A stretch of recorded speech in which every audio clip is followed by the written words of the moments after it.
மூலியமா அரேஞ்ச் பண்ணியிருக்கோம். இதுல இந்த ஜூம் நிகழ்வில் கலந்து கொண்டுள்ள அனைவருக்கும் முதலில் அனைவரையும் வருக வருக என வரவேற்கிறேன். இந்த நிகழ்ச்சியை ஏற்பாடு செய்து நமக்கு உதவியாக இருந்த லுகி பிரசிடென்ட் எமிரிட்டஸ் ஏ வெங்கட சுப்பிரமணியன் அவர்களையும், பிரசிடென்ட் பி குருமூர்த்தி அவர்களையும், டெப்டி பிரசிடென்ட் கே ரவி அவர்களையும், செக்ரட்டரி ஜெனரல் ஜி பிரவீன்குமார் அவர்களையும், அசிஸ்டன்ட் செக்ரட்டரி எஸ் கோபாலகிருஷ்ணன் அவர்களையும், ட்ரெஷரர் கே ரவி அவர்களையும், சிஇஓ என் நாசர் அவர்களையும், அசிஸ்டன்ட் ட்ரெஷரர் பி நரேந்திரன் அவர்களையும், vice president chairman education board M Karunanidhi sir அவர்களையும், வைஸ் பிரசிடென்ட் ஆர் பத்மநாபன் அவர்களையும், வைஸ் பிரசிடென்ட் என் சக்தி அவர்களையும், வைஸ் பிரசிடென்ட் எஸ் வனமாலை அவர்களையும், வைஸ் பிரசிடென்ட் ஜி அருண்நாத் அவர்களையும், வைஸ் பிரசிடென்ட் எம் பாலசுந்தரம் அவர்களையும், வைஸ் பிரசிடென்ட் எஸ் தங்கவேல் அவர்களையும், இன்டர்னல் ஆடிட்டர் ஆர் ஸ்ரீனிவாசன் அவர்களையும், சேர்மன் எஸ் வரதராஜன் அவர்களையும் மற்றும் நமது வெள்ளூர் லுகி சாப்டர் நிர்வாகிகள் மற்றும் உறுப்பினர்கள் அனைவரையும் இந்த நிகழ்வில் கலந்து கொண்டுள்ள அனைவரையும் வருக வருக என வரவேற்கிறேன். மேலும் இந்த நிகழ்ச்சியை சிறப்பாக நமக்கு வழங்குவதற்காக வந்துள்ள doctor Sundaram C Sundaram MBBS MD DM அவர்களை வருக வருக என வரவேற்கிறேன்.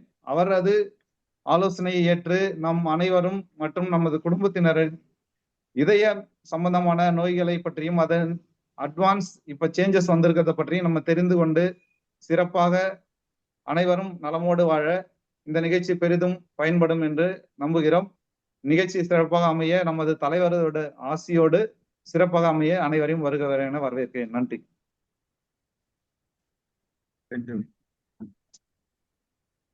ஜெயராமன் நெக்ஸ்ட்.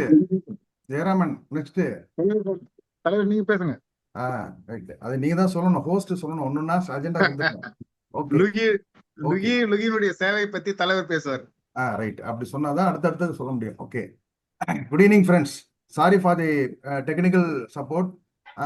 சாரோடைய ப்ரோக்ராம் வந்து கண்டிப்பா எல்லாருக்கும், பொதுமக்கள் அத்தனை பேருக்குமே, not only for insurance field லுகி ஃபீல்டு அப்படிங்கிறது இல்லாம எல்லாருக்கும் இந்த ப்ரோக்ராம் ரீச் ஆகணும் அப்படிங்கிறதுக்காக ரொம்ப நாள் கழிச்சு இன்னைக்கு என்ன பண்ணிருக்கோம்னா, லுகியில வந்து யூடியூப் லிங்க்கும் கொடுத்துருக்கோம். இன்னைக்கு வர முடியாதவங்க அத்தனை பேருக்குமே வந்து சாரோடைய இந்த செஷன் வந்து ரொம்ப அற்புதமான செஷன். இந்த அற்புதமான செஷன் வந்து எப்படி எனக்கு ஏன் திருப்பி திருப்பி இந்த செஷன் வந்து ரொம்ப பிரயோஜனமா இருந்தது அப்படின்னு சொன்னா, தலைவருடைய வந்து முதலாண்டு நினைவஞ்சலியும் போது தஞ்சாவூர்ல வந்து ஒரு தலைவர், எப்பொழுதுமே உங்களுக்கு எல்லாருக்குமே தெரியும், தலைவர் என்ன பண்ணுவாரு அப்படின்னா, நம்ம ஆரோக்கியமா இருக்கணும், அதிகாலம்பர நேரத்துல 4 மணிக்கு எழுந்திக்கணும், யோகா பண்ணணும், எல்லாருமே வந்து ஆக்டிவா இருக்கணுங்கிறத வந்து பல கூட்டங்கள், எந்த ஒரு நிகழ்ச்சியா இருந்தாலும் நமக்கு சொல்லி கொடுத்த பாடம் வந்து நம்ம வந்து ஆரோக்கியமா இருக்கணும் அப்படிங்கிறது தான். அந்த ஆரோக்கியமா இருக்கிற விஷயத்துல அவருடைய அந்த பங்களிப்பு வந்து நம்ம எல்ஐசி இண்டஸ்ட்ரியிலையும் அவருடைய கஸ்டமருக்கும் கிட்டத்தட்ட அகில இந்திய லெவல்ல வந்து பிரதிபலித்து ஒரு நன்றி கடனா என்ன பண்ணேன்னா, சாரை கூப்பிட்டு வச்சு அப்பளோட நம்மளுடைய கோஆர்டினேட்டர் வந்து கோபி வந்திருக்காரு, அவர் மூலியமா சாரை எப்படியும் வந்து அழைச்சிட்டு வந்துருங்க அப்படின்னு சொன்னேன். அன்றைக்கு வந்து சார் வந்து பேசினது வந்து மிகப்பெரிய, அன்னைக்கு கிட்டத்தட்ட ஒரு 120 பேர் பார்ட்டிசிபென்ட் இருந்தாங்க. அத்தனை பேருக்குமே வந்து ஒரு புதிய சப்ஜெக்ட் எங்களுக்கு கிடைச்சது. ஸோ கார்டியோ இன்டர்வென்ஷனல், கார்டியோ இந்த மாதிரி ஒரு சப்ஜெக்ட்லாம் பொதுவாக நமக்கு வந்து என்ன தெரியும், ஹார்ட் பைபாஸ் பண்ணுவாங்க, ஆன்ஜியோ பண்ணுவாங்க, இந்த மாதிரி விஷயங்கள் தான் தெரியும். அதையும் தாண்டி இன்னைக்கு டெக்னாலஜி எந்த அளவுக்கு முன்னேறி இருக்கு, அது எந்த அளவுக்கு நமக்கு வந்து ரீச் ஆகணும் அப்படிங்கிற ஒரு முயற்சிக்காக தான் அந்த இதை வந்து எப்படியாவது நம்ம வந்து எல்லாருக்கும் கொண்டு சேர்க்கணும் அப்படின்னு தான். என்ன எல்லா ஏரியாலையும் இது போகணும் அப்படின்னா சாரை வந்து ஒரு ஜூம்ல பேச வச்சாதான் நல்லா இருக்குங்கிற ஒரு தாட் ப்ராசஸ் கிடைச்சிது. அதற்கான ஒரு அற்புதமான வாய்ப்பு வந்து இன்னைக்கு வெள்ளூர் சாப்டர் கிடைச்சிருக்கு. இது வெள்ளூர் சாப்டருக்கு மட்டும் கிடைச்ச ஒரு விஷயம் இல்லை, இது இந்த யூடியூப் மூலியமா இன்னும் நிறைய பேருக்கு சாரோடைய அந்த அட்வைசஸ் வந்து கண்டிப்பா பலன் இருக்கக்கூடியதாக இருக்கும். லுகி எப்பொழுதுமே என்ன பண்ணியிருக்கோம்னா, இந்த மாதிரி வந்து ஒரு இன்சூரன்ஸ் ப்ரொஃபஷனலுக்கு நம்ம கொடுக்கக்கூடிய நாலேஜ், ட்ரைனிங்ஸு, எப்படி ப்ரொஃபஷனல் எத்திக்ஸா நம்மலாம் இருக்கணும், இன்னைக்கு எப்படி ஒரு சாதாரண ஒரு எல்ஐசி முகவர் வந்து எப்படி ஒரு கஸ்டமர் வந்து எப்படி ட்ரஸ்ட் வர்த்தியா இருக்கணுங்கிறதெல்லாம் நம்ம கற்றுக் கொடுத்துருக்கோம். ஃபினான்ஷியல் பிளானிங் கற்றுக் கொடுத்துருக்கோம்.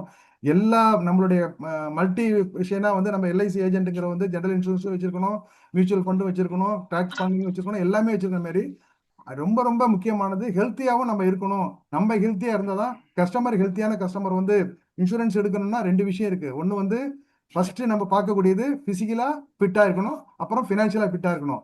அந்த தாட் ப்ராசஸ்ல வந்து லுகி வந்து எங்க பார்த்தாலும் அகில இந்தியா லெவல்ல என்ன பண்ணிருக்குன்னா, யார் வந்து இந்த மாதிரி ஒரு பொது சேர்வையில நல்ல ஒரு இன்வால்மெண்ட்டோட வர்றாங்களோ அவங்களெல்லாம் வந்து லுகி பிளாட்ஃபார்ம்ல வர வச்சிருக்கோம். அந்த வகையில வந்து பாத்தீங்கன்னாக்க நம்ம ஒரு 25 வருஷத்து எனக்கு தெரிஞ்ச வகையில நிறைய ராமகிருஷ்ணா ஹாஸ்பிட்டல் இப்ப கோயம்புத்தூர்ல நிறைய ப்ரோக்ராம் பண்ணியிருக்கோம். நம்ம மருத்துவர் கு சிவராமன் வந்து முதல் மேடை அமைச்சு கொடுத்தது வந்து லுகி தான். அதாவது லுகி மேடையில வந்து அதுக்கப்புறம் தான், அதாவது ஒரு தலைவர்கிட்ட வந்து பேசிட்டு இருக்காரு, இந்த மாதிரி சித்தா வித்திய விஷயத்துல வந்து நம்ம ஆரோக்கியமா இருக்க முடியும் அப்படிங்கிற பண்டைய நம்மளுடைய மூதாதையர்களுடைய அந்த கலாச்சாரத்தை சொல்லி கொடுக்குறாரு. அப்பதான் தலைவர் சொல்றாரு, நீங்க வந்து இந்த விஷயத்த இங்க நீங்க எங்களுக்கு சொல்லி கொடுக்கறத விட அதை வந்து நீங்க வந்து ஒரு பப்ளிக் மீட்டிங்ல வந்து சொல்லுங்க எங்களுடைய மீட்டிங்லன்னு சொல்றாரு. லுகி மேடையில வந்து ஏறாரு. அதுக்கப்புறம் தான் அவர் உலக லெவல்ல பிரசித்தி பெற்றாரு. இந்த வகையில பாத்தீங்கன்னா நாங்க நிறைய சோசியல் சர்வீஸ் ப்ரோக்ராம் வந்து நிறைய ஹாஸ்பிட்டல்ஸோட டைப் பண்ணிட்டு இருக்கோம். அதுல எங்களுக்கு ரொம்ப முக்கியமா உறுதுணையா இருக்கக்கூடியது வந்து அப்போலோ ஹாஸ்பிட்டல். அப்போலோ ஹாஸ்பிட்டல் பொறுத்த வரைக்கும் தொடர்ந்து நாங்க வந்து ஒரு அன்னைக்கு ஏதோ ஒரு சோஃபா ஒன்று எடுக்கணுமா? 4-5 தடவையா நாங்க வந்து என்ன பண்ணிருக்கோம்னா பப்ளிக் ப்ரோக்ராம் பண்ணியிருக்கோம். அதாவது என்னன்னா எல்ஐசி கார்பரேட்டுங்கிற ஒரு அடையாளத்துல கார்பரேட் ஆஃபர்ல நிறைய பேருக்கு, ஒரு சாதாரண மக்களுக்கு கூட இப்போ ஒரு இது இந்த ஃபுல் பாடி செக்அப் பண்ணணும்னா 10,000 15,000 வாங்குற இடத்துல ஒரு எல்ஐசி கார்பரேட்டுக்கு வந்து வெறும் 2,000 ரூபாய்க்கெல்லாம் 2,500 ரூபாய்க்கெல்லாம் பண்ணி கொடுத்துருக்காங்க. அந்த வகையில வந்து ரூரல் எல்லாம் பண்ணி கொடுத்துருக்கோம். ஜெயங்கொண்டம் மாரி, காரைக்கால் மாரி, கும்பகோணத்துல 2-3 தடவை பண்ணி கொடுத்துட்டு இருக்கோம். அது வந்து லுகியால் தான் நடந்துட்டு இருக்கு. எல்லா ஏரியாலையும் இந்த மாதிரி வந்து ஒரு மருத்துவ சேவையை முகவர்களுக்கு மட்டும் இல்லாம முகவர்களை சார்ந்த வாடிக்கையாளர்களுக்கும் சேர்ந்து பண்ணி கொடுத்துட்டு இருக்கோம். அந்த வகையில இன்றைய இந்த நிகழ்வானது ஒரு ஒரு அடிஷனல் மைல்கல்னு சொல்லலாம். என்ன காரணம்னா, ஒரு சின்ன விஷயத்தோட முடிக்கிறேன். என்னுடைய சகோதரி வந்து 2006ல வந்து ஹார்ட் அட்டாக்ல என்னால காப்பாற்ற முடியாம போச்சு. அப்போ இந்த சுந்தரம் சாருடைய பேச்ச, இந்த சுந்தரம் சார் மாதிரி அட்வான்ஸ் டெக்னாலஜி ஒரு கால் அந்த காலத்துல வந்திருந்தேன்னா, ஏன்னா எல்லா டாக்டர்ஸும் முயற்சி பண்ணாங்க. அந்த ஹார்ட்டுக்கு வந்து என்னன்னா 3 இடத்துல பிளாக்கு, ஒரு சின்ன பிளாக்கு தான் கண்டுபிடிச்சாங்க. முதல்ல வந்து ஹார்ட்ல ப்ராப்ளம்னே கண்டுபிடிக்க முடியாத லெவல்ல ஜிப்மர்ல எல்லாம் காமிச்சு, சென்னையில அடையாறுல மலர் ஹாஸ்பிட்டல்ல இருந்து ஆரம்பிச்சு, விஜய் ஹாஸ்பிட்டல்ல இருந்து ஆரம்பிச்சு கிட்டத்தட்ட ஒரு 10 ஹாஸ்பிட்டல்ல பார்த்து கிட்டத்தட்ட வந்து ஒரு நீண்ட இடைவேளைக்கு பிறகு கடைசியா வந்து ரேடியாலஜி மூலமா இப்படிதான் பண்ணணும்னு ஒரு ஃபர்ஸ்ட் சின்ன ஆன்ஜியோ பண்ணி முடிச்சோம். ஆனாலும் அந்த நேரத்துல எவ்வளவு எஃபெக்ட் போட்டாலும் இந்த டெக்னாலஜி அன்றைக்கு வராதனால 2005ல வந்து காப்பாற்ற முடியாம போச்சு. ஆனால் அன்றைக்கு நான் சுந்தரம் சாரை பார்த்திருந்தாலோ அல்லது அன்றைக்கு இந்த மாதிரி ஒரு டெக்னாலஜி வந்திருந்தாலோ இன்றைக்கு அந்த அவங்கள சர்வீவ் பண்ண முடியும் என்ற நம்பிக்கை இருந்தது. அந்த ஒரு தாட் ப்ராசஸ்ல தான் இன்றைய நிகழ்ச்சி ஏற்பாடு செய்திருக்கப்பட்டிருக்கிறது. இந்த நிகழ்ச்சி வந்து சிறப்பாக இருக்க அனைவரும் வந்திருந்த அனைவருக்கும் மீண்டும் ஒருவை வாழ்த்து கூறி தலைவருக்கு என்னுடைய வணக்கத்தை தெரிவித்து இந்த நேரத்தில் டாக்டர் சுந்தரம் சார் அவர்களை உங்கள் முன் பேச அழைக்கிறதுக்கு முன்னாடி திரு ஜெயராமன் சார் சுந்தரம் சாரை பத்தி சில அவருடைய இன்ட்ரோ கொஞ்சம் கொடுக்குமாறு அன்புடன் கேட்டுக்கொள்கிறேன். நன்றி நன்றி நன்றி சார். நன்றி தலைவர். டாக்டர் சி சுந்தரம் அவர்கள் எம்பிபிஎஸ், எம்டி, டிஎம் கார்டியாலஜி. நோயற்ற வாழ்வே குறைவற்ற செல்வம். திருவள்ளுவர் அன்னைக்கே சொல்லியிருக்கார். Sir audible sir? Yes audible, கரெக்டா இருக்கு, நல்லா இருக்கு sir. Sir okay okay. Thiruvalluvar வந்து ஒரு டாக்டர் எப்படி இருக்கணும்னு சொல்லிட்டு அந்த காலத்திலே சொல்லியிருக்கார். நோய் நாடி நோய் முதல் நாடி அது தணிக்கும் வாய் நாடி வாய்ப்ப செயல் என்று சொல்லியிருக்கார். அதாவது முதலில் ஒரு டாக்டர் பாதித்த நோய் என்ன என்பதை கண்டறிய வேண்டும். ஒரு நோயாளியை பற்றி என்ன நோய் என்பதை கண்டறிய வேண்டும். அந்த நோய் ஏற்படுவதற்கான உண்மையான காரணத்தையும் கண்டறிய வேண்டும். அந்த நோயை போக்கக்கூடிய சிறந்த மருந்தையும் முறையான சிகிச்சையையும் தேர்ந்தெடுக்க வேண்டும். பிறகு அந்த சிகிச்சை அந்த நோயாளிக்கு ஏற்ப உடல்நிலை, வயது, காலம் மற்றும் சூழலுக்கு ஏற்றவாறு பொருத்தமான சிகிச்சையை அந்த டாக்டர் அளிக்க வேண்டும். சோ இந்த வகையில் நமது கார்டியாலஜி டாக்டர், இதய நோய் சிறப்பு டாக்டர் திரு சி சுந்தரம் அவர்கள் திருச்சிராப்பள்ளியை சேர்ந்த ஒரு திறமையான இருதய நோய் நிபுணர் ஆவார். இவர் தற்பொழுது திருச்சியில் உள்ள அப்பல்லோ மருத்துவமனைகளில் பணிபுரிகிறார். இப்பகுதியில் உள்ள பல புகழ்பெற்ற மருத்துவமனையில் பணியாற்றியதன் மூலம் இதய நோய் துறையில் 5 ஆண்டுகளுக்கு மேலான விரிவான அனுபவத்தை கொண்டுள்ளார். இவர் திருவனந்தபுரத்தில் உள்ள புகழ்பெற்ற ஸ்ரீ சித்ரா திருநாள் மருத்துவம் அறிவியல் மற்றும் தொழில்நுட்ப நிறுவனத்தில் இதய நோய் பிரிவில் தனது டிஎம் பட்டத்தை பெற்றார். மேலும் புகழ்பெற்ற நிபுணரான டாக்டர் யாஷ் லோகண்ட்வாலா மற்றும் பேராசிரியர் யாவோ யான் ஆகியோரிடம் ஆராய்ச்சி படிப்புகளை முடித்து இதய மின் உடலியல் நிபுணத்துவம் பெற்றார்.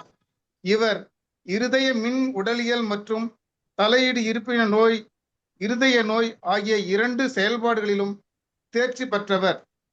ஸோ ஒரு மனிதன் உடலும் மனதும் இருந்தாதான் மிக மிக ஆரோக்கியமாக இருக்க முடியும்.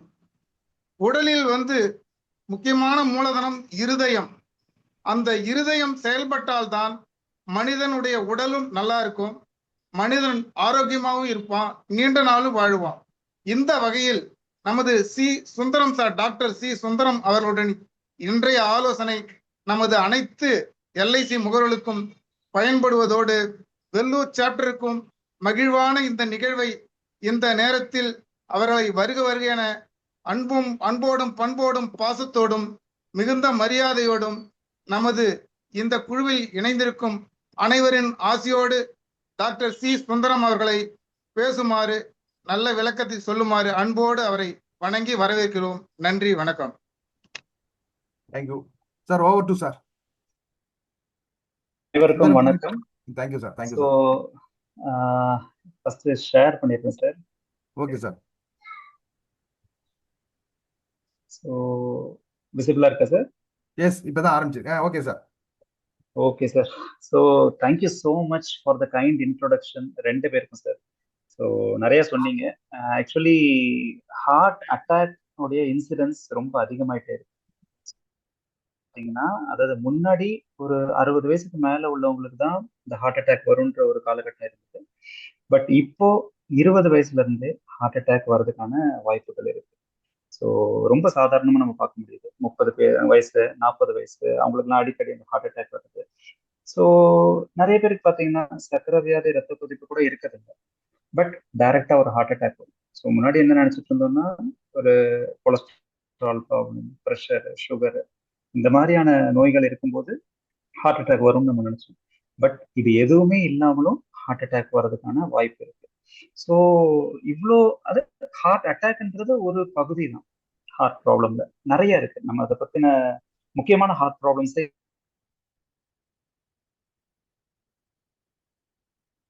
Heart care, especially advances in cardiac interventions and electrophysiology. So அதை பத்தி இன்னைக்கு நம்ம பார்ப்போம். ஸ்லைட்ஸ் மூவ் ஆக மாட்டேது, ஒரு நிமிஷம்.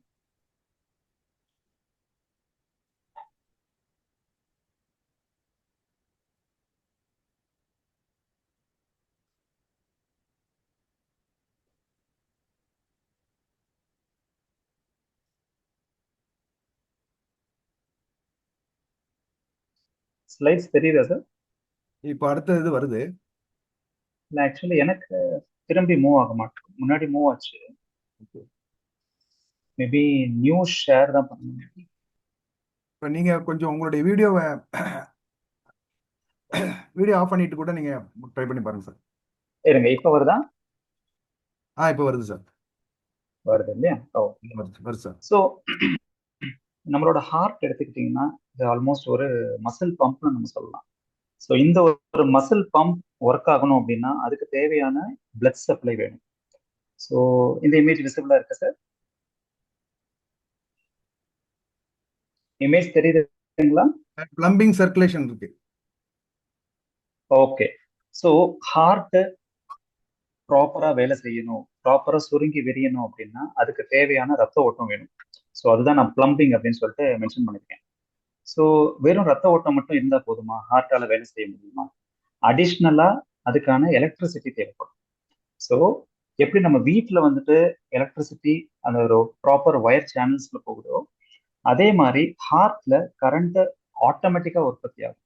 ஸோ சைனோஎட்ரியல் நோட் ஆட்டோமேட்டிக்கா உற்பத்தி ஆகி அது கீழே உள்ள சேம்பர்ஸுக்கு போகும். ஸோ ஒரு ஹார்ட் ப்ராப்பரா ஃபங்க்ஷன் ஆகணும்னா உங்களுக்கு 2 விஷயம் வேணும். ஒன்று, ஹார்ட்டுக்கு தேவையான பிளட் சப்ளை. 2வது, ஹார்ட்டுக்கு தேவையான ப்ராப்பர் கரண்ட். இது 2ம் கரெக்டா இருந்ததுன்னா உங்களோட ஹார்ட் நார்மலா வேலை செய்யும். ஸோ ஃபர்ஸ்ட் அந்த தேவையான பிளட் சப்ளை ஆக்சுவலி ஹார்ட்டோட ரைட் சைடில் பார்த்தீங்கன்னா 1 இருக்கும், லெஃப்ட் சைடில் 2 இருக்கும். ஸோ மொத்தம் 3 முக்கியமான ரத்த குழாய்கள். ஒருவேளை இப்போ இந்த பிக்சரை பாருங்க, ரைட் சைடில். ஆமா சார், ரைட் சார் ஹார்ட் ஃபுல்லா இருக்கு. ஓகே, ஸோ அந்த ஹார்ட்ல இருங்க, நான் ஒரு பாயிண்டர் வச்சு காமிக்கிறேன். ஸோ இது ஹார்ட்டோடைய ரைட் சைடு, சரிங்களா? ரைட் சைடில் இந்த ரெட்டா தெரியுறது ஒரு பிளட் வெசல், இது ஹார்ட்டோட ரைட் சைடுக்கு சப்ளை பண்ணும். அதே மாதிரி ஹார்ட்டோட லெஃப்ட் சைடில் 2 பிளட் வெசல் இருக்கும். ஒன்று பார்த்தீங்கன்னா ஸ்ட்ரெயிட்டா கீழே வருது, இன்னொன்று அங்கே சைடில் போகும் ரெட் கலர்ல, தெரியுதுங்களா? தெரியுது சார். ஸோ டோட்டலா இந்த 3 ரத்த குழாய் தான் நம்மளோட ஃபுல் ஹார்ட்டுக்கு சப்ளை பண்ணுது. ஒருவேளை இந்த ஹார்ட்டோட பிளட் வெசல்ஸ்ல கொஞ்சம் கொஞ்சமா கொழுப்பு படிஞ்சதுன்னு வச்சுக்கோங்க, கொலஸ்ட்ரால். ஸோ இந்த செகண்ட் இமேஜ் பாருங்க மேல. ஸோ ஃபர்ஸ்ட் உள்ள இமேஜ் பார்த்தீங்கன்னா நார்மலா பிளட் செல்ஸ் ஃப்ளோ ஆயிட்டு இருக்கு. ரெண்டாவது இமேஜ் பார்த்தீங்கன்னா கொஞ்சம் கொஞ்சமா அந்த கொலஸ்ட்ரால் படிய ஆரம்பிக்குது, மஞ்சள் கலர்ல தெரியுதா? ஆமா சார். ஸோ இது இனிஷியலா பார்த்தீங்கன்னா ஒரு 30 இயர்ஸ் இல்லை 40 இயர்ஸ்க்கு ஆரம்பிக்கும் இந்த கொலஸ்ட்ரால் டெபாசிஷன். ஃபர்ஸ்ட் ஒரு 10% பிளாக், 20%, 30% இந்த கொலஸ்ட்ரால் படிஞ்சுக்கிட்டே இருக்கும். ஸோ ஒன்ஸ் அது 70% கிராஸ் ஆகும்போது நெஞ்சு வலி இந்த மாதிரியான தொந்தரவுகள் கொடுக்க ஆரம்பிக்கும். ஸோ ஹார்ட் அட்டாக் அப்படின்றது என்னன்றது பார்ப்போம். ஸோ இந்த 70% பிளாக் ஆல்ரெடி இருக்க ஒருத்தருக்கு தொந்தரவே இல்லாம கூட இருக்கலாம். பட் சடனா ஏதாவது ஒரு ஸ்ட்ரெஸ் இல்லை ஒரு ஃபீவர் ஏதோ ஒரு காரணத்தினால அந்த பிளாக்கு உங்களுக்கு பிரேக் ஆச்சுன்னு வச்சுக்கோங்க, அப்போ அந்த இடத்துல ரத்தம் வந்து குறைய ஆரம்பிச்சிடும். ஸோ ஒன்ஸ் ரத்தம் உறைஞ்சதுன்னா அந்த இடத்துல ரத்த ஓட்டம் கம்ப்ளீட்டா ஸ்டாப் ஆயிடும். ஸோ கீழே உள்ள இந்த இமேஜ் பாருங்க, ஃபர்ஸ்ட் இமேஜ் நார்மலா இருக்க ரத்த குழாய், ரெண்டாவது பார்த்தீங்கன்னா கொஞ்சம் கொஞ்சமா கொலஸ்ட்ரால் படிச்சிட்டு இருக்கு, மூணாவது இமேஜ்ல ரத்தம் ஃபுல்லா உறைஞ்சு பிளாக் ஆயிருக்கு. ஸோ இந்த மாதிரி வர சுச்சுவேஷன்ல தான் அந்த ஹார்ட் அட்டாக்ன்றது வரும். ஸோ அதாவது என்னன்னா, இப்போ இந்த ஹார்ட்ல லெஃப்ட் சைட்ல போற ரத்த குழாய் இருக்கு, ஒருவேளை இந்த ரத்த குழாய் கம்ப்ளீட்டா பிளாக் ஆகுதுன்னு வச்சுக்கோங்களேன், இந்த மசிலுக்கு தேவையான ரத்த ஓட்டம் இருக்காது. ஸோ அப்ப என்ன ஆகும்னா நெஞ்சு வலி வர ஆரம்பிக்கும். என்னோட வாய்ஸ் ஆடிபிளா இருக்குல்ல சார்? எஸ் சார், கரெக்டா இருக்கு சார். ஓகே. ஸோ நார்மலா ஹார்ட் அட்டாக் வரும்போது என்னென்ன தொந்தரவு இருக்கும் நமக்கு? நெஞ்சு வலின்றது எல்லாருக்கும் தெரிஞ்ச விஷயம். ஸோ நெஞ்சு வலி மட்டும் வந்தா அது ஹார்ட் அட்டாக்கா? ஸோ வேற என்னென்ன அறிகுறிகளை வச்சு நம்ம கண்டுபிடிக்கலாம்? ஸோ சிம்பிளா சொல்ல போனா நம்மளோட தாடையில இருந்து தொப்புள் வரைக்கும் வலி எங்க வேணாலும் வரலாம். So from jaw till the umbilicus வலி உங்களுக்கு எங்க வேணாலும் வரலாம். கண்டினியூஸா அந்த வலி இருக்கும், அதிகமாகவே இருக்கும். ஸோ அட்லீஸ்ட் ஒரு 15 to 20 minutes கண்டினியூஸா உங்களுக்கு வலி இருந்ததுன்னா அது ஹார்ட் அட்டாக்கான அறிகுறியா இருக்கலாம். ஸோ செஸ்ட் பெயின் இல்லாம வேற என்னென்ன தொந்தரவு உங்களுக்கு? மூச்சு திணறல் இருக்கும், நடக்கும் போது மூச்சு வாங்குதுன்னு சொல்லுது. ஸோ இன்னொன்னு திடீர்னு ஒரு மயக்கம், கண் இருட்டுற மாதிரி வருது. ஸோ அது 3வது சிம்டம். ஸோ ஒன்று நெஞ்சு வலி வரலாம், மூச்சு திணறல் வரலாம், சில பேருக்கு படபடப்பா வரலாம், சில பேருக்கு மயக்கம் வரலாம். ஸோ இதெல்லாம் ஹார்ட் அட்டாக்குக்கான அறிகுறிகள். ஸோ நார்மலா நெஞ்சு வலி வந்ததுன்னா நம்ம ஈஸியாக கண்டுபிடிச்சிருவோம், ஒரு டாக்டர் போய் பார்த்துருவோம். பட் யாருக்கெல்லாம் இந்த மற்ற சிம்டம்ஸ் நான் சொன்னதுன்னா வரும், அதாவது இந்த மூச்சு திணறல் இல்லை ஒரு படபடப்பு மயக்கம். ஸோ 3 groups ஆஃப் பீப்புள் இருக்காங்க. ஒன்று லேடிஸு, இன்னொன்று சுகர் பேஷண்ட்ஸ், டயபெட்டிஸ் இருக்கவங்க, மூணாவது எல்டர்லி பீப்புள் ஒரு 75 and above. ஸோ இந்த 3 group ஆஃப் பீப்புள், அதாவது 75 and above, ஃபீமேல்ஸ்,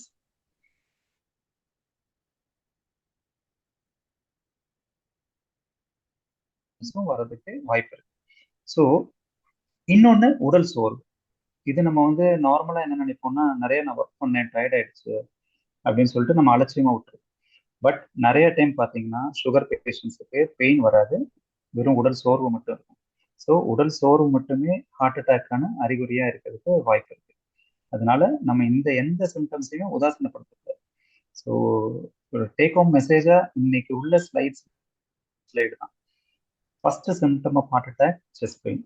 ஸோ ஒருவேளை உங்களுக்கு சுகர் இருக்குது, இல்லை ஒரு ஃபீமேல் பேஷண்டா இருக்கீங்க, இல்லை எல்டர்லி ஏஜ் குரூப்ல இருக்கீங்க, இந்த 3 குரூப்ல இருந்தா உங்களுக்கு நெஞ்சு வலியை தவிர இந்த மற்ற சிம்டம்ஸ் வந்தாலும் உதாசீனப்படுத்தாம இமீடியட்டா ஒரு இசிஜி, ஹார்ட்டுக்குள்ள எக்கோ ஸ்கேன், அதாவது இதய துடிப்பு எப்படி இருக்கு, இதயத்தோட பம்பிங் எப்படி இருக்குன்றத இமீடியட்டா நம்ம பார்க்கணும்.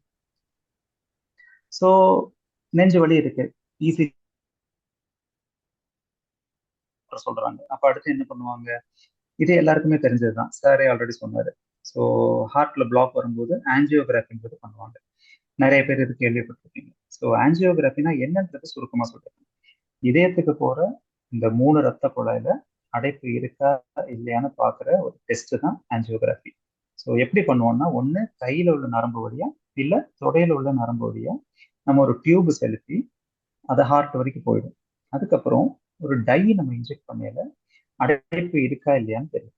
சரி, இதுல அடைப்பு வந்து நம்ம எப்படி கிளாசிஃபை பண்ணுவோம்னு சொல்றேன். இந்த கீழே உள்ள பாருங்க ஸ்லைட்ல 50% கீழே அடைப்பு இருந்ததுன்னா அது மைல்டு பிளாக், 50ல இருந்து 70 இருந்ததுன்னா அது பார்டர் லைன் பிளாக்கேஜ், 70க்கு மேல இருந்து அது சிக்னிபிகன்ட் பிளாக்கேஜ்.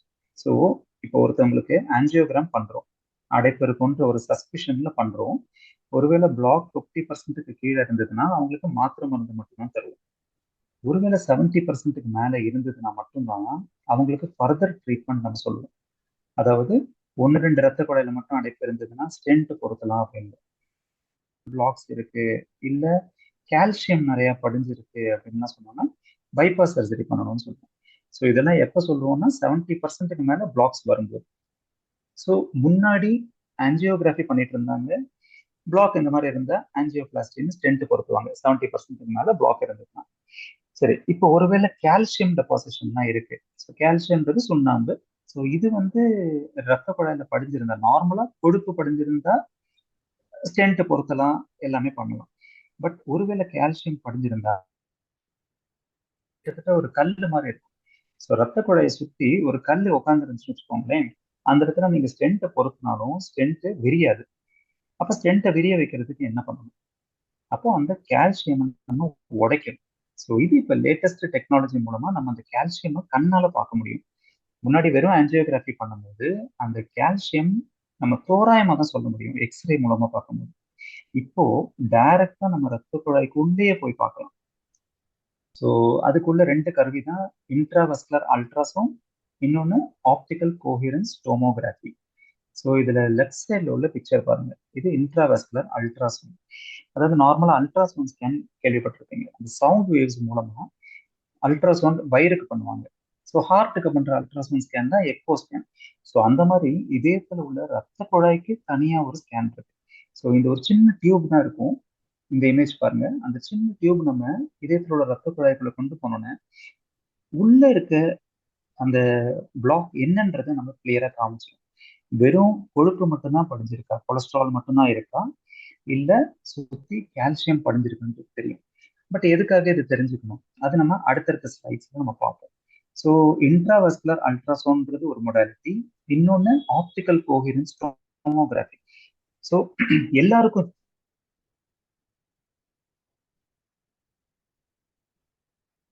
மிஷின் நம்ம யூஸ் பண்ணி உள்ள பிளாக் எதனால வந்திருக்குன்றதை நம்ம கண்டுபிடிக்க முடியும். ஸோ அதோட மார்பாலஜி நம்மளுக்கு தெரியும் போது அதுக்கான கரெக்டான ட்ரீட்மெண்ட்டை நம்ம கொடுக்க முடியும். இன்னொரு முக்கியமான ஒரு அட்வான்டேஜ் என்னன்னு பார்த்தீங்கன்னா, இப்போ ஸ்டென்ட் எவ்வளோ சைஸ்ல உள்ள வைக்கணும் அது எல்லாமே நம்ம இந்த கேமரா மூலமா நம்ம பார்த்துக்கலாம். அதாவது எக்ஸாக்ட் அந்த சர்க்கிளோட டைமென்ஷன்ஸ் என்னன்றது நம்மளுக்கு தெரியும். ஸோ அடுத்தது பார்த்தீங்கன்னா, இப்போ 70% பிளாக் இருந்தா ஸ்டென்ட் பொருத்துவோம்னு சொன்னேன். பட் ஒருவேளை 50 to 70% இருந்தா என்ன பண்ணுவோம்? ஏன்னா 50% கீழே பிளாக் இருந்தா வெறும் மெடிசின்ஸ் போதும். 70%க்கு மேல இருந்தா ஆஞ்சியோகிராம் பண்ண போறோம், ஆஞ்சியோபிளாஸ்டி, அதாவது ஸ்டென்ட் பொறுத்துவோம் இல்ல பைபாஸ் பண்ணுவோம். ஒருவேளை அந்த 50 to 70% இடைப்பட்ட அந்த பிளாக் இருந்துச்சுன்னா அவங்களுக்கு வெறும் மாத்திரை போதுமா இல்ல அவங்களுக்கும் ஸ்டென்ட் பொருத்தணுமா அப்படின்னு கண்டுபிடிக்கிறது தான் ஃபிராக்ஷனல் ஃப்ளோ ரிசர்வ், எஃப்எஃப்ஆர்ன்ற ஒரு டெஸ்ட் பண்ணுவோம். எஃப்எஃப்ஆர்ன்றது ஒரு ஒயர் பேஸ்ட் டெஸ்ட்.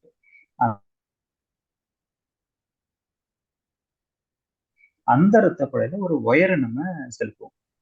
ஸோ அந்த ஒயரை கொண்டு போயிட்டு அதுல நம்ம மெஷர் பண்ணுவோம். ஸோ அதுல பர்டிகுலர் வேல்யூஸ் இருக்கும்.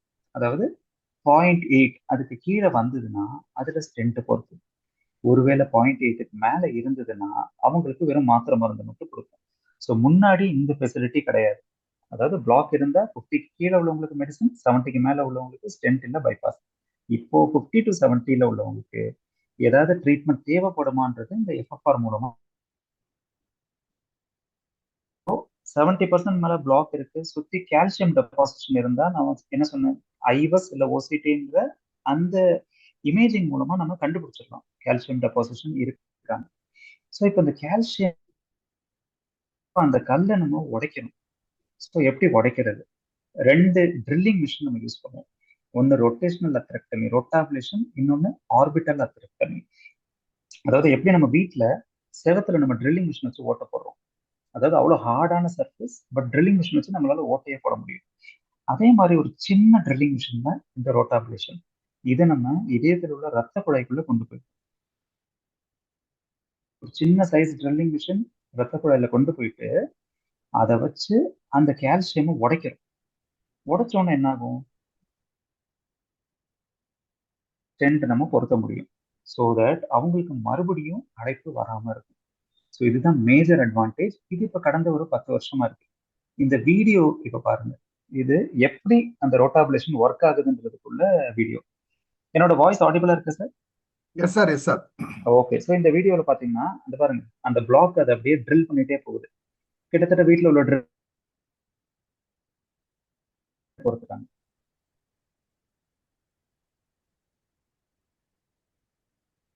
அது ஸ்டென்ட் பொறுத்துனதுக்கு அப்புறம் பாத்தீங்கன்னா இந்த பிளட் ஃப்ரீயா ஃப்ளோ ஆயிட்டு இருக்கு. ஸோ மறுபடியும் அந்த வீடியோ பிளே ஆகட்டும், ஒரு டைம் பாருங்க. இது அந்த ரோட்டாபிலேஷன்ற அந்த ட்ரில்லிங் மிஷின் உள்ள போகுது. பாத்தீங்கன்னா ட்ரில் பண்ணிட்டே போகுது. அந்த மஞ்சள் கலர்ல உள்ள கொழுப்புன்னு சைட்ல தள்ளி விட்டுருது. ஸோ ஃபுல்லா ட்ரில் பண்ணோன்னா ஸ்மூத் ஆயிடுது அந்த இடம். அதுக்கப்புறம் அந்த ஸ்டென்ட்டை நம்ம பொறுத்துறோம். அதுக்கப்புறம் பாத்தீங்கன்னா எல்லாமே எடுத்ததுக்கு அப்புறமேல பிளட் ஃப்ரீயா ஃப்ளோ ஆக ஆரம்பிக்கும். ஸோ இது பேர் தான் ரோட்டாபிலேஷன். ஸோ இவ்வளோ நேரம் நம்ம ஹார்ட் அட்டாக் வந்தா எப்படி கண்டுபிடிக்கிறதுன்றதை பார்த்தோம். அதுக்கான ட்ரீட்மெண்ட் ஆப்ஷன்ஸ், அட்வான்ஸ்டு ட்ரீட்மெண்ட் மெத்தட்ஸும் நம்ம டிஸ்கஸ் பண்ணோம். அடுத்தது இப்போ ஹார்ட்டோட எலக்ட்ரிக்கல் சிஸ்டம் பற்றி போவோம். ஸோ அதுக்கு முன்னாடி ஹார்ட் அட்டாக்குக்கும் கார்டியக் அரெஸ்ட்டுக்கும் வித்தியாசம் என்னன்றது பார்ப்போம். ஸோ ஹார்ட் அட்டாக்ன்றது இதயத்தில் உள்ள ரத்த குழாயில அடைப்பு வந்ததுன்னா அது ஹார்ட் அட்டாக். ஒருவேளை இதய துடிப்பே நின்று போயிடுச்சுன்னா அதுக்கு பேர் தான் கார்டியக்.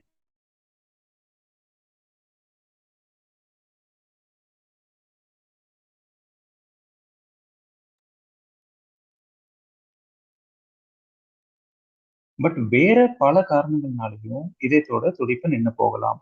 அதுதான் அரித்மியான்னு சொல்லுவோம். ஸோ படபடப்பு சில பேருக்கு வரும். இதயத்துல உள்ள கீழே உள்ள அறைகள்ல இருந்து, அதாவது வென்ட்ரிகல்ஸ், அதுல இருந்து வர படபடப்புனால என்ன ஆகும்னு பாத்தீங்கன்னா இதயம் வேகமா துடிச்சு கம்ப்ளீட்டா அந்த துடிப்பே ஸ்டாப் ஆயிடும் கொஞ்ச நேரத்துல. ஸோ இதுதான் சடன் கார்டியக் அரெஸ்ட். ஸோ இப்போ மெயினா இது ஏன் நம்ம தெரிஞ்சுக்கணும், எல்லாரும் தெரிஞ்சுக்க வேண்டிய அவசியம் என்னன்றதை பார்ப்போம்.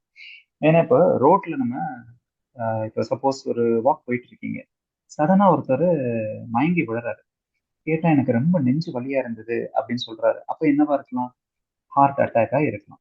அதுவே ஒருத்தர் மயங்கி விழுந்துடுறாரு, அப்ப அவருக்கு கார்டியக் அரெஸ்ட் வந்திருக்கா, அவர் பேச மாட்டாரு. அப்ப அவருக்கு கார்டியக் அரெஸ்ட் வந்திருக்கான்றது எப்படி கண்டுபிடிப்போம்?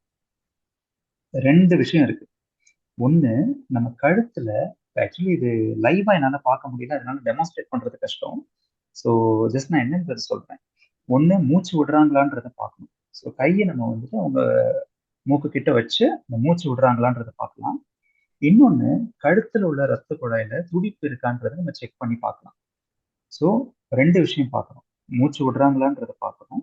இன்னொன்னு, கழுத்தில் உள்ள ரத்த குழாயில கழுத்துல கை வச்சோம்னா ஒரு சைடு மட்டும் ஒரு 3 விரல் நம்ம வச்சு அழுத்தணும்னா அந்த பல்ஸ் இருக்கா இல்லையான்றது தெரியும். ஒருவேளை இந்த 2மே இல்லை அப்படின்னா இம்மீடியட்டா நம்ம என்ன பண்ணணும்? யூஸ்வலி நம்ம ஆம்புலன்ஸை கூப்பிடுவோம். ஆம்புலன்ஸ் வர்றதுக்கு மினிமம் ஒரு 10 நிமிஷமாவது ஆகும். ஸோ அவ்வளோ நேரம் வெயிட் பண்ணோம்னா மூளைக்கு போற ரத்த ஓட்டம் கம்ப்ளீட்டா ஸ்டாப் ஆயிடும். ஸோ ஒருவேளை நீங்க யாரையாவது பாக்குறீங்க, மயங்கி விழுந்துடுறாங்க, உடனே நீங்க 2 விஷயம் பண்ணணும். பல்ஸ் இருக்கான்னு பாக்குறீங்க கழுத்துல கை வச்சு, இன்னொன்னு மூச்சு விடுறாங்களான்னு பாக்குறீங்க. ஒருவேளை இந்த 2மே இல்லை அப்படின்னா ஆம்புலன்ஸுக்கு ஒரு ஆளை கூப்பிட்டு சொல்லிட்டு நீங்க இம்மீடியட்டா சிபிஆர்ன்றதை ஸ்டார்ட் பண்ணணும். Cardio pulmonary resuscitation. அதாவது செஸ்ட்ல மசாஜ் கொடுக்க ஆரம்பிச்சிடணும். எப்படி? ரொம்ப வேகமாலாம் கொடுக்கக்கூடாது. அதாவது நிமிஷத்துக்கு 100 தடவை, அதாவது ஒரு செகண்டுக்கு 2 தடவை வரைக்கும் கொடுக்கலாம். கண்டினியூஸா அழுத்திட்டே இருக்கக்கூடாது, ரொம்ப கம்மியாகவும் அழுத்தக்கூடாது. ஸோ 60 செகண்ட்ல 100 தடவை நீங்க செஸ்ட்ல ப்ரெஸ் பண்ணணும். பட் இது ப்ராப்பரான ப்ரோக்ராம்ஸ் நீங்க அட்டன் பண்ணீங்கன்னா, அந்த கார்டியக் ரெசிஸ்டேஷன் ப்ரோக்ராம்ஸ், பிஎல்எஸ் ஒர்க் ஷாப்னு இருக்கும். கண்டிப்பா இது எல்லாரும் ஒரு டைம் அட்டன் பண்ணணும். பண்ணீங்கன்னா எப்படி வந்துட்டு ஒரு கார்டியக் அரெஸ்ட் வந்த பேஷண்ட்டை காப்பாத்துறதுன்றது தெரிஞ்சுக்கலாம். இதுல வாய் வச்சு மூச்சு கொடுக்கணுமா அப்படின்னு கேட்கலாம். 2 தடவை மூச்சு கொடுக்கணும், 30 தடவை நீங்க ப்ரெஸ் பண்றதுக்கு. பட் நீங்க மூச்சே கொடுக்கறதுக்கு நீங்க யோசிச்சீங்கன்னா கூட வெறும் ப்ரெஸ் பண்ணாலே அவங்க திரும்பி அவங்க இதயம் துடிக்கிறதுக்கான வாய்ப்புகள் ஜாஸ்தி. ஸோ வெறும் கம்ப்ரெஷன், அதாவது செஸ்ட் மசாஜ் மட்டும் கொடுத்தா கூட போதும், மூச்சு கொடுக்கணுன்ற அவசியமே இல்லை.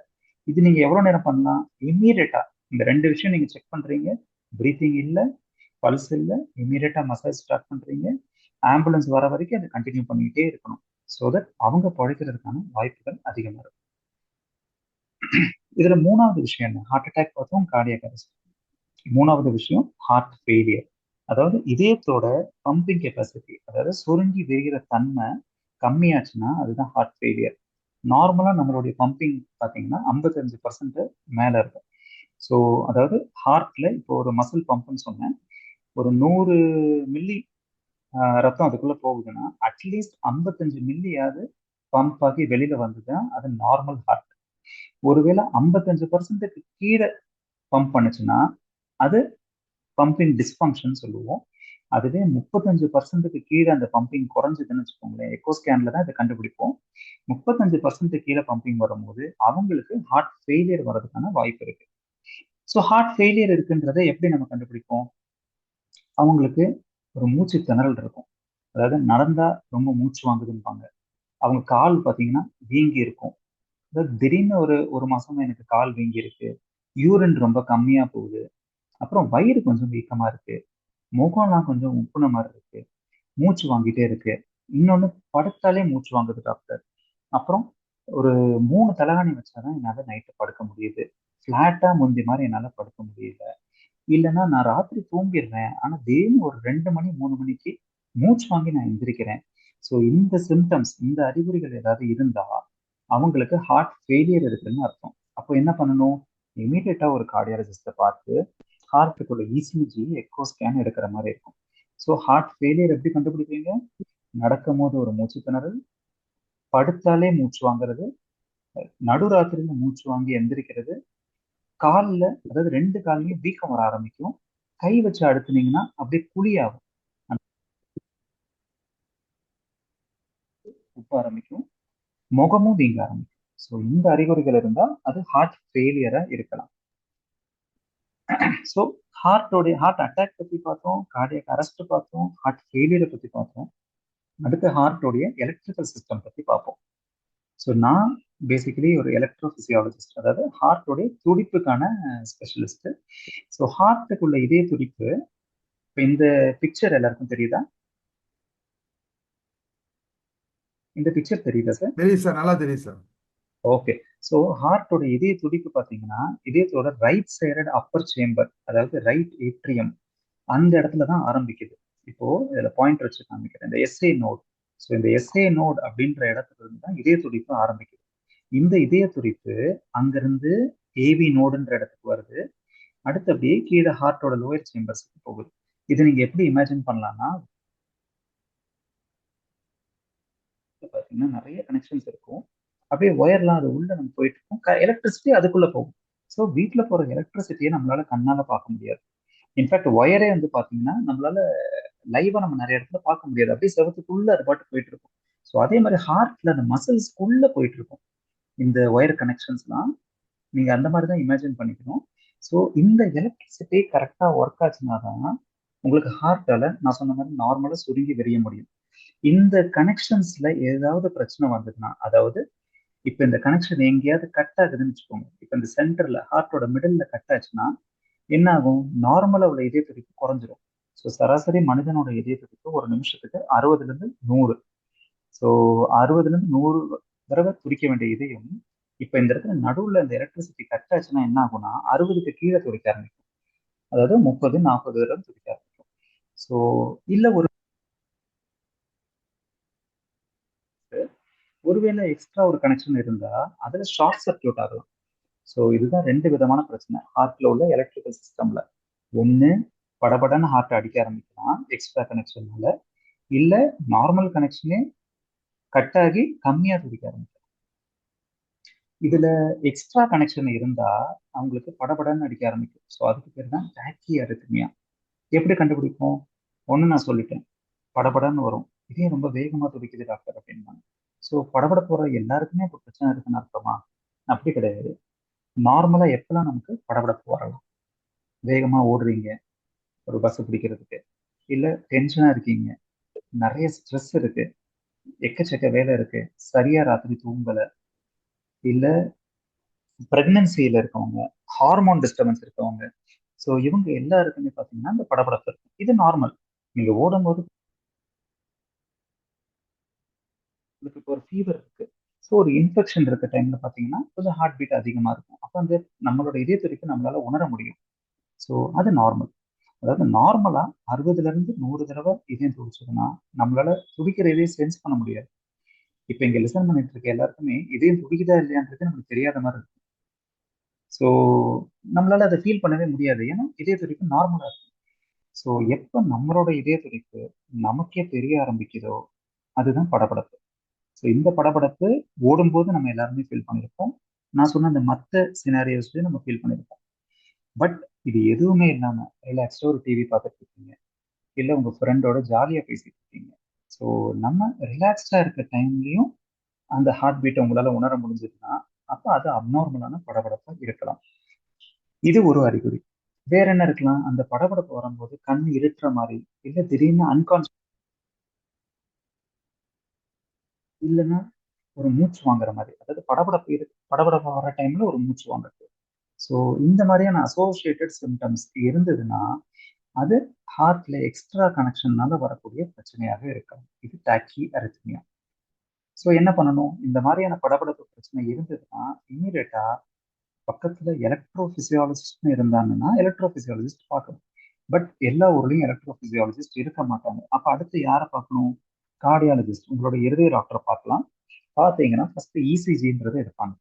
ஸோ இசிஜி அந்த எக்கோ ஸ்கேன்ல ஹார்ட் எப்படி இருக்குன்றது அவங்களுக்கு தெரிஞ்சிடும். ஒருவேளை அதுல ப்ராப்ளம் இருந்தா அடுத்து என்ன பண்ணணும்ன்றது சொல்லுவாங்க. அடுத்தது பிராடி அரித்மியா. ஒருவேளை நார்மல் கனெக்ஷன் இப்போ கட் ஆயிடுச்சுன்னு வச்சுக்கோங்க, அப்போ அவங்களுக்கு இதே துடிப்பு 30 தடவை இல்லை 40 தடவை அந்த மாதிரி இருக்கும். ஸோ அவங்களுக்கு என்ன ஆகும்? துடிப்பு கம்மியாகல ஒரு டயர்ட்னஸ் வரும். ஏன்னா நார்மலா 60ல இருந்து வேலையும் செய்ய முடியும். ஒருவேளை 50க்கும் கீழே துடிக்க ஆரம்பிச்சதுன்னா கொஞ்சம் வேலை செஞ்சாலே ரொம்ப டயர்ட் ஆயிடும். டாக்டர் எனக்கு கொஞ்சம் வேலை செஞ்சாலே ரொம்ப டயர்ட் ஆயிடுது, முந்திலாம் இந்த மாதிரி நான் இல்லவே இல்லை, இல்ல அடிக்கடி கண் இருட்டுற மாதிரி இருக்கு, மயக்கம் வருது, இல்ல திடீர்னு நான் மயக்கம் போட்டு விழுந்துட்டேன். ஸோ இது ஹார்ட்னாலதான் மயக்கம் போட்டு விழுந்தாங்கன்னு எப்படி கண்டுபிடிக்கிறது? ஏன்னா நிறைய காரணங்கள் இருக்கலாம். ஸோ நார்மலா இருக்கேன், திடீர்னு தலை சுத்தி விழுந்துட்டேன், இம்மீடியட்டா விழுந்த வேகத்துல எந்திரிச்சிட்டேன்.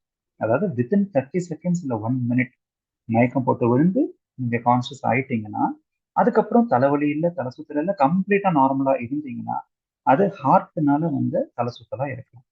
ஸோ ஹார்ட்னால ஒரு தலை சுத்தல் வந்து அன்கான்சியஸ் ஆறாங்கன்னா இம்மீடியட்டா ஒரு ரெக்கவரி இருக்கும். ஒருவேளை ஃபிட்ஸ் வருது, பிரெயின்ல ஏதாவது ப்ராப்ளம்னால தலை சுத்தல் வந்து இல்லை அன்கான்சியஸ் ஆறாங்கன்னா அவங்களுக்கு தலைவலியும் இருக்கும், கூட ஒரு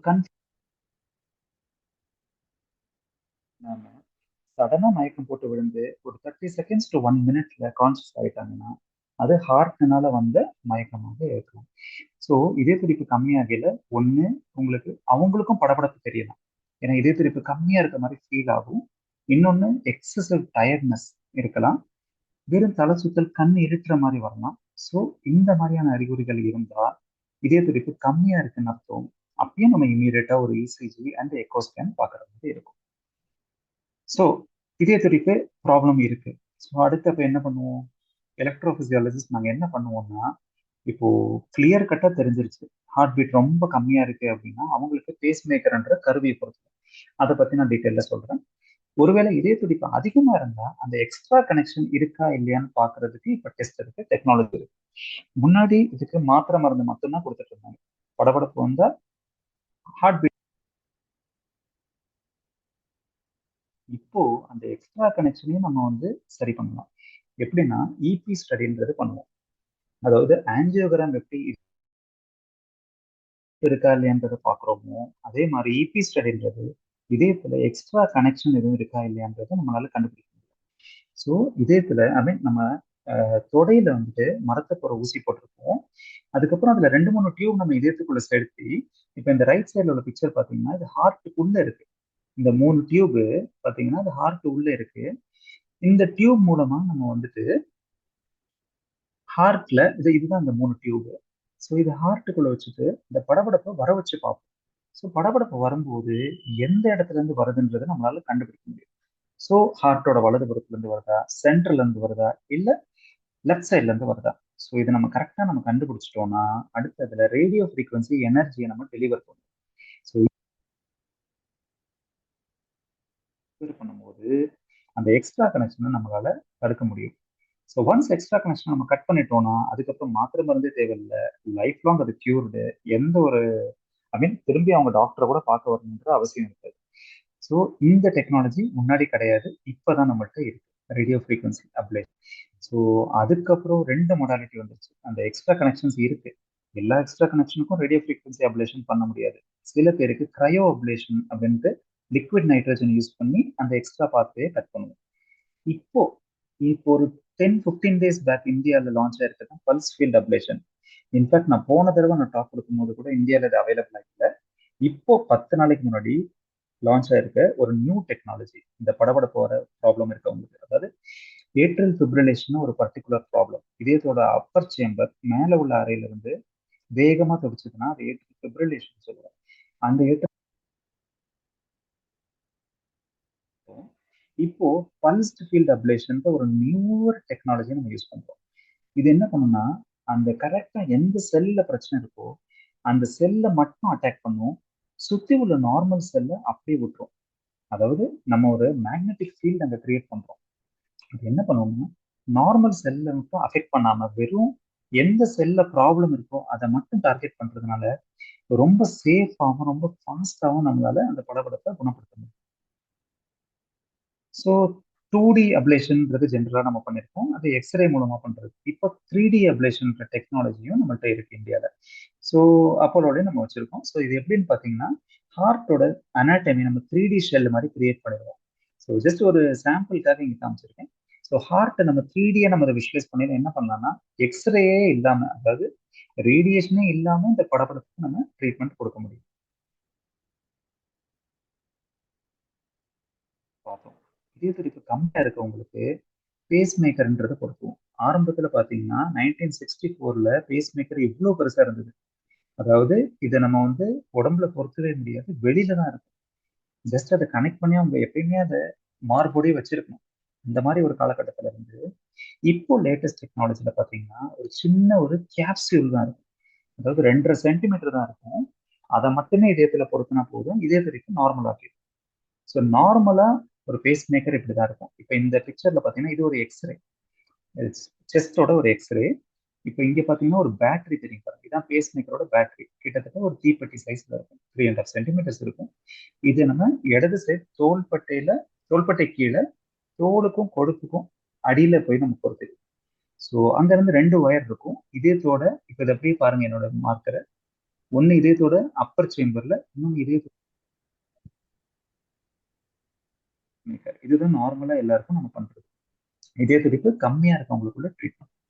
இப்போ லேட்டஸ்ட் டெக்னாலஜில லீட்லெஸ் பேஸ் மேக்கர்னு இருக்கு. அதாவது இந்த பிக்சர் பாத்தீங்கன்னா நார்மலா ஒரு பேஸ் மேக்கருக்கு பேட்டரி தேவைப்படும், ஒயரு தேவைப்படும். 2 ஒயர், ஒரு ஒயர் மேல ஒரு ஒயர் கீழே வச்சிருக்கோம்.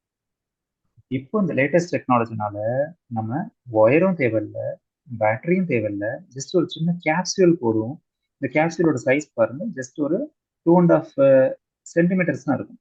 So 2.5 inches. ஸோ இந்த 2.5 இன்ச்சஸ் பேட்டரி வந்து நம்ம இதயத்துக்குள்ள பொறுத்து. ஸோ ஜஸ்ட் இந்த இமேஜஸ் பாருங்க. இந்த கீழே உள்ளது பார்த்தீங்கன்னா தெரியும், ஹார்ட்டுக்குள்ள சின்னதாக பார்த்தீங்கன்னா அப்படியே ஃப்ளோட் ஆகிட்டு இருக்கும். ஐ மீன் ஃப்ளோட் ஆகுதுன்னு இல்லை, அது ஒரு இடத்துல ஹூக் பண்ணிட்டு இருக்கும்.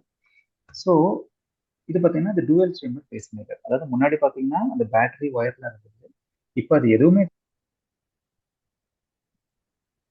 மட்டுமே வந்து இதய துடிப்பு நார்மலாக இருக்கு. ஸோ ஹார்ட் ஃபெயிலியர் பற்றி நான் முதல்ல சொல்லியிருந்தேன். இதயத்தோட பம்பிங் 35% கீழே போனால் அது ஹார்ட் ஃபெயிலியராக இருக்குன்னா, ஸோ அதில் ஒரு சில பேஷண்ட்ஸுக்கு இசிஜியில் ப்ராப்ளம் இருக்கையில் அவங்களுக்கு சிஆர்டின்ற ட்ரீட்மெண்ட் இருக்கு. முன்னாடி ஹார்ட் ஃபெயிலியர் இருக்கவங்களுக்கு மாத்திரை மட்டும்தான் கொடுக்க முடியும். இப்போ அவங்களோட பம்பிங்கை நம்ம அதிகரிக்க முடியும். அதாவது 35% பம்பிங் இருக்கவங்கள 60% நம்மளால கொண்டு வர முடியும். அந்த டெக்னாலஜி பேர் தான் கார்டியக் ரீசின்க்ரனைசேஷன் தெரப்பி. ஸோ இந்த ஹார்ட் ஃபெயிலியர் அப்போ என்ன ஆகும்னு பார்த்தீங்கன்னா, இந்த சில குரூப் ஆஃப் பேஷண்ட்ஸுக்கு எப்படி நம்ம இமேஜின் பண்ணலாம்னா, இப்போ ஒரு ஆர்கெஸ்ட்ரால நிறைய மியூசிஷியன்ஸ் இருப்பாங்க. ஸோ ஒருத்தவங்க ஃப்ளூட் வாசிப்பாங்க, ஒருத்தவங்க கீபோர்டு வாசிப்பாங்க, ஒருத்தவங்க வயலின் வாசிப்பாங்க. இவங்க எல்லாரும் கோஆர்டினேட்டடா வாசிச்சாங்கன்னா உங்களுக்கு ப்ராப்பரான ஒரு மியூசிக் கேட்கும். ஒருவேளை இவங்க எல்லாரும் சிங்க்ரனியே இல்லாம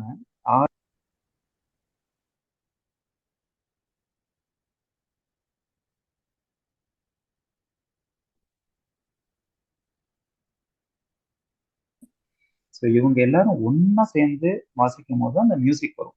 ஸோ ஒன்னா சேர்ந்து துடிக்க வைக்கிற அந்த கருவிக்கு பேர் தான் கார்டியக் ரீசின்க்ரனைசேஷன் தெரப்பி. ஸோ ஒழுங்கா துடிக்காத இதயத்தை ப்ராப்பரா திரும்பி துடிக்க வைக்கிற ஒரு கருவி தான் கார்டியக் ரீசின்க்ரனைசேஷன் தெரப்பி. ஸோ இவ்வளோ நேரம் நம்ம டெக்னாலஜி பற்றியே பார்த்துட்டு இருந்தோம். அதாவது ஒரு டெக்னாலஜி, நம்ம நியூவர் டெக்னாலஜிஸ் யூஸ் பண்ணி எப்படி நம்ம ஹார்ட்டை பத்திரமா பார்த்துக்கலாம்.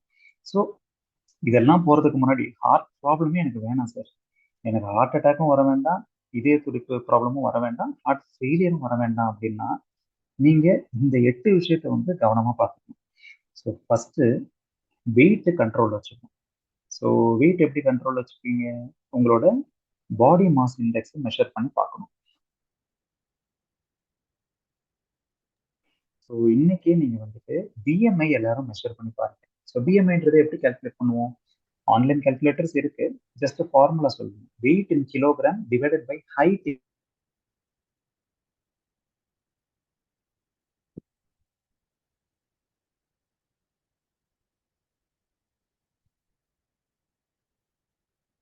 ஹெல்த்தியா இருக்கீங்கன்னு அர்த்தம்.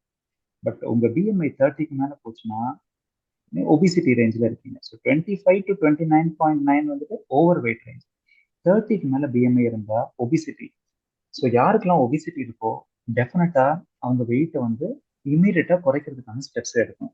ஸோ பிஎம்ஐ விட இன்னும் பெட்டர் கால்குலேட்டர் என்னன்னு பார்த்தீங்கன்னா, ஈஸியஸ்ட் அண்ட் சிம்பிளஸ்ட். உங்களோட ஹைட் தெரிஞ்சு வச்சுட்டீங்கன்னா போதும். ஸோ இப்போ ஒரு 173 சென்டிமீட்டர் இருக்கீங்க அப்படின்னா உங்களோட வெயிட் வந்து அந்த 1 கட் பண்ணிடுங்க, 73 கேஜிஸ் வரைக்கும் இருக்கலாம். ஸோ ஒரு கிலோ வரைக்கும் இருந்தீங்கன்னா அது நார்மல். உங்க பிஎம்ஐ கூட நீங்க செக் பண்ண வேண்டியதில்லை. உங்க ஹைட்ல அந்த 1 மட்டும் கட் பண்ணிடுங்க. ஸோ அதுதான் உங்களோட ஐடியல் வெயிட். ஸோ 183 சென்டிமீட்டர் இருக்கவங்களுக்கு 83 கேஜிஸ் வரைக்கும் இருக்கலாம். ஸோ ஃபர்ஸ்ட் விஷயம் வெயிட் கரெக்டான லெவல்ல வச்சுக்கணும். இன்னொன்று, சுகர் இருக்கவங்க, ப்ரெஷரு, கொலஸ்ட்ரால், இது 3 கண்ட்ரோல் வச்சுக்கணும். அதாவது இந்த ப்ராப்ளம் இருந்தாலே ஹார்ட் அட்டாக் வரணும், ஹார்ட் ப்ராப்ளம்ஸ் வரணுன்ற அவசியம் கிடையாது. ஒன்ஸ் நீங்க கரெக்டாக கண்ட்ரோல்ல வச்சிருந்தீங்கன்னா இந்த கொலஸ்ட்ரால், சுகர், ப்ரெஷர்லாம் அந்த வித்தின் லிமிட்ஸ். ப்ரெஷர் வந்து இருக்கவங்களுக்கு சொல்றேன், 130/80க்கு உள்ள இருக்கணும் ப்ரெஷர் எப்போ செக் பண்ணாலும். நீங்க வெளியில இருங்க, வீட்டில் இருங்க, ஒர்க் பண்ணிட்டு இருங்க, எல்லா டைமுமே. ஏஜ் குரூப் பத்தி கிடையாது. நீங்க 80 இயர்ஸா இருந்தாலும் 30 இயர்ஸா இருந்தாலும் BP should be less than 130/80. அதாவது அப்பர் லிமிட் 130, லோயர் லிமிட் 80ல இருக்கும். சுகர் வெல் கண்ட்ரோல்டா இருக்கணும். 3 மாசத்துக்கு நம்ம ஒரு டைம் பார்க்கக்கூடிய அந்த average sugar level. So HbA1c 7க்கு கீழே இருக்கணும். ஃபாஸ்டிங் சுகர் ஒரு அதாவது சுகர் இருக்கவங்களுக்கு 126க்கு உள்ள இருக்கணும் ஃபாஸ்டிங் சுகர். சாப்பிட்டதுக்கு அப்புறம் உள்ளது 180க்குள்ள இருக்கணும். ஸோ இது டயபெட்டிஸ் இருக்கவங்களுக்கு சொல்றேன். கொலஸ்ட்ரால் எப்பயும் 200க்குள்ள இருக்கணும். எஸ்பெஷலி இந்த சுகர், ப்ரெஷரு இல்லை ஹார்ட் ப்ராப்ளம் இருக்கவங்களுக்கு எல்டிஎல் கொலஸ்ட்ரால்ன்றத மெயினாக பார்க்கணும். எல்டிஎல்ன்றது கெட்ட கொலஸ்ட்ரால். ஸோ அந்த கெட்ட கொலஸ்ட்ரால் 100க்குள்ள இருக்கணும் எப்பயும். அது 100க்கு மேலே போகவே கூடாது. அடுத்தது, நல்ல பேலன்ஸ்டு டயட் சாப்பிடணும். சாப்பாடை பற்றி நான் இன்னும் பெட்டராகவே அடுத்த ஸ்லைட்ஸ் சொல்கிறேன். ஆக்டிவ் வாக்கிங் பண்ணிகிட்டே இருக்கணும். எக்ஸசைஸ் ரொம்ப முக்கியம். டொபாக்கோ ஸ்மோக்கிங், ஸ்மோக்கிங் வந்துட்டு அதில் ஒரு 1% பெனிஃபிட் கூட கிடையாது. ஸோ யாரெல்லாம் இந்த மீட்டிங் அட்டன் பண்ணுறீங்களோ தயவு செஞ்சு ஸ்மோக்கிங் பண்ணுறீங்கன்னா இன்னைக்கே அதை விட்டுருங்க. நல்லா தூங்கணும். அட்லீஸ்ட் ஒரு 7 hours of sleep everyday. So அதுவும் கண்டினியூஸ் ஸ்லீப். நீங்கள் நைட் ஒரு 5 மணி நேரம் தூங்கிட்டேன் சார், மத்தியானம் ஒரு 2 மணி நேரம் தூங்கிட்டேன், 7 மணி நேரம் ஆயிடுச்சு, அது கிடையாது. Continuous uninterrupted sleep. நடுவில் தூக்கம் டிஸ்டர்ப் ஆகி 1 மணி நேரம் கழிச்சு திரும்பி தூங்குறது, ஸோ அதுவும் வந்துட்டு கணக்கில் வராது.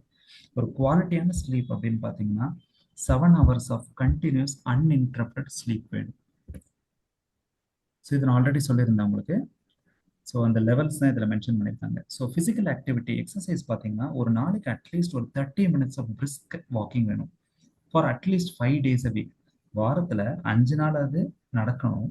மீதி உள்ள 2 நாள் என்ன பண்ணலாம்? ரெஸ்ட் எடுக்கணுமா? இல்லை, அந்த 2 நாள் ஸ்ட்ரென்த் ட்ரைனிங் மாதிரி ஏதாவது பண்ணலாம். நீங்கள் இப்போ சப்போஸ் ஜிம் போகிறவங்களா இருந்தால் அந்த 2 நாள் ஜிம் நீங்கள் போய்க்கலாம், இல்லை ஏதாவது நீங்கள் வெயிட் லிஃப்ட் பண்ணிக்கலாம். ஸோ அந்த மாதிரி டம்பிள்ஸ் யூஸ் பண்ணிக்கலாம். So strength training, push-ups, pull-ups அந்த மாதிரி இதெல்லாம் பண்ணலாம். ஸோ அட்லீஸ்ட் 5 days வாக்கிங் அது மஸ்ட். ஸோ ஸ்ட்ரெஸ் இருக்கவங்க கண்டிப்பாக அந்த ஸ்ட்ரெஸ் லெவல்ஸை குறைச்சிக்கணும். அதுக்கு நீங்கள் ஆல்டர்னேட் என்ன மெஷர்ஸ்ன்றதை பார்க்கணும். ஸோ ஸ்ட்ரெஸ்ஸை குறைக்கிறதுக்கு முக்கியமானது ஒரு குவாலிட்டியான ஸ்லீப் வேணும். இதை ஆல்ரெடி நம்ம டிஸ்கஸ் பண்ணியிருந்தோம். ஸோ ப்ரெஷர் இருக்கவங்களுக்கு ப்ரெஷர் குறைக்கிறதுக்கு சால்ட்டை மெயினாக குறைக்கணும். ஃபுட்டில் வந்து வேறு என்ன சார் பண்ணலாம் அப்படின்னு கேட்டிங்கன்னா அந்த ரெட் மீட் கன்சம்ஷனை குறைச்சிக்கலாம். ஸோ மட்டன் இல்லை ஸ்டீக்கு, பீஃப் இதெல்லாம் சாப்பிட்றவங்க ரொம்ப ஃப்ரீக்வெண்ட்டாக எடுத்துக்கூடாது. அட்லீஸ்ட் ஒன்ஸ் இன் 2 monthsன்றது okay, but once in week எடுக்கிறவங்க இருப்பாங்க, டெய்லி எடுக்கிறவங்க இருப்பாங்க. ஸோ இது எடுத்தீங்கன்னா கொலஸ்ட்ராலும் அதிகமாகும், ப்ரெஷரும் அதிகமாகும். ஸோ ரெட் மீட் கன்சம்ஷன் குறைக்கணும். லீன் மீட் எடுத்துக்கலாம். எதெல்லாம் லீன் மீட்டு? Fish and chicken. ஸோ அதை எடுத்துக்கலாம். அதாவது வாரத்தில் 2 இல்லை 3 நாள், அதுக்கு மேலேயும் போயிடக்கூடாது. அதனால வெஜிடபிள்ஸ் அண்ட் ஃப்ரூட்ஸ், டயபெட்டிஸ்க்கு என்னென்ன ஃப்ரூட்ஸ் எடுக்கலான்றது நெக்ஸ்ட் ஸ்லைடில் பார்ப்போம். So adequate fruits and vegetables எடுக்கணும். ஹோல் கிரெயின்ஸ் ரொம்ப முக்கியமானது. ஹோல் கிரெயின்ஸ்ன்றது இப்போ நம்ம யூஸ்வலாக சாப்பிட்ற ரைஸ் வந்து ரிஃபைன்ட் ரைஸ். பாலிஷ் ரைஸில் உங்களுக்கு ஃபைபர் எதுவுமே இருக்காது.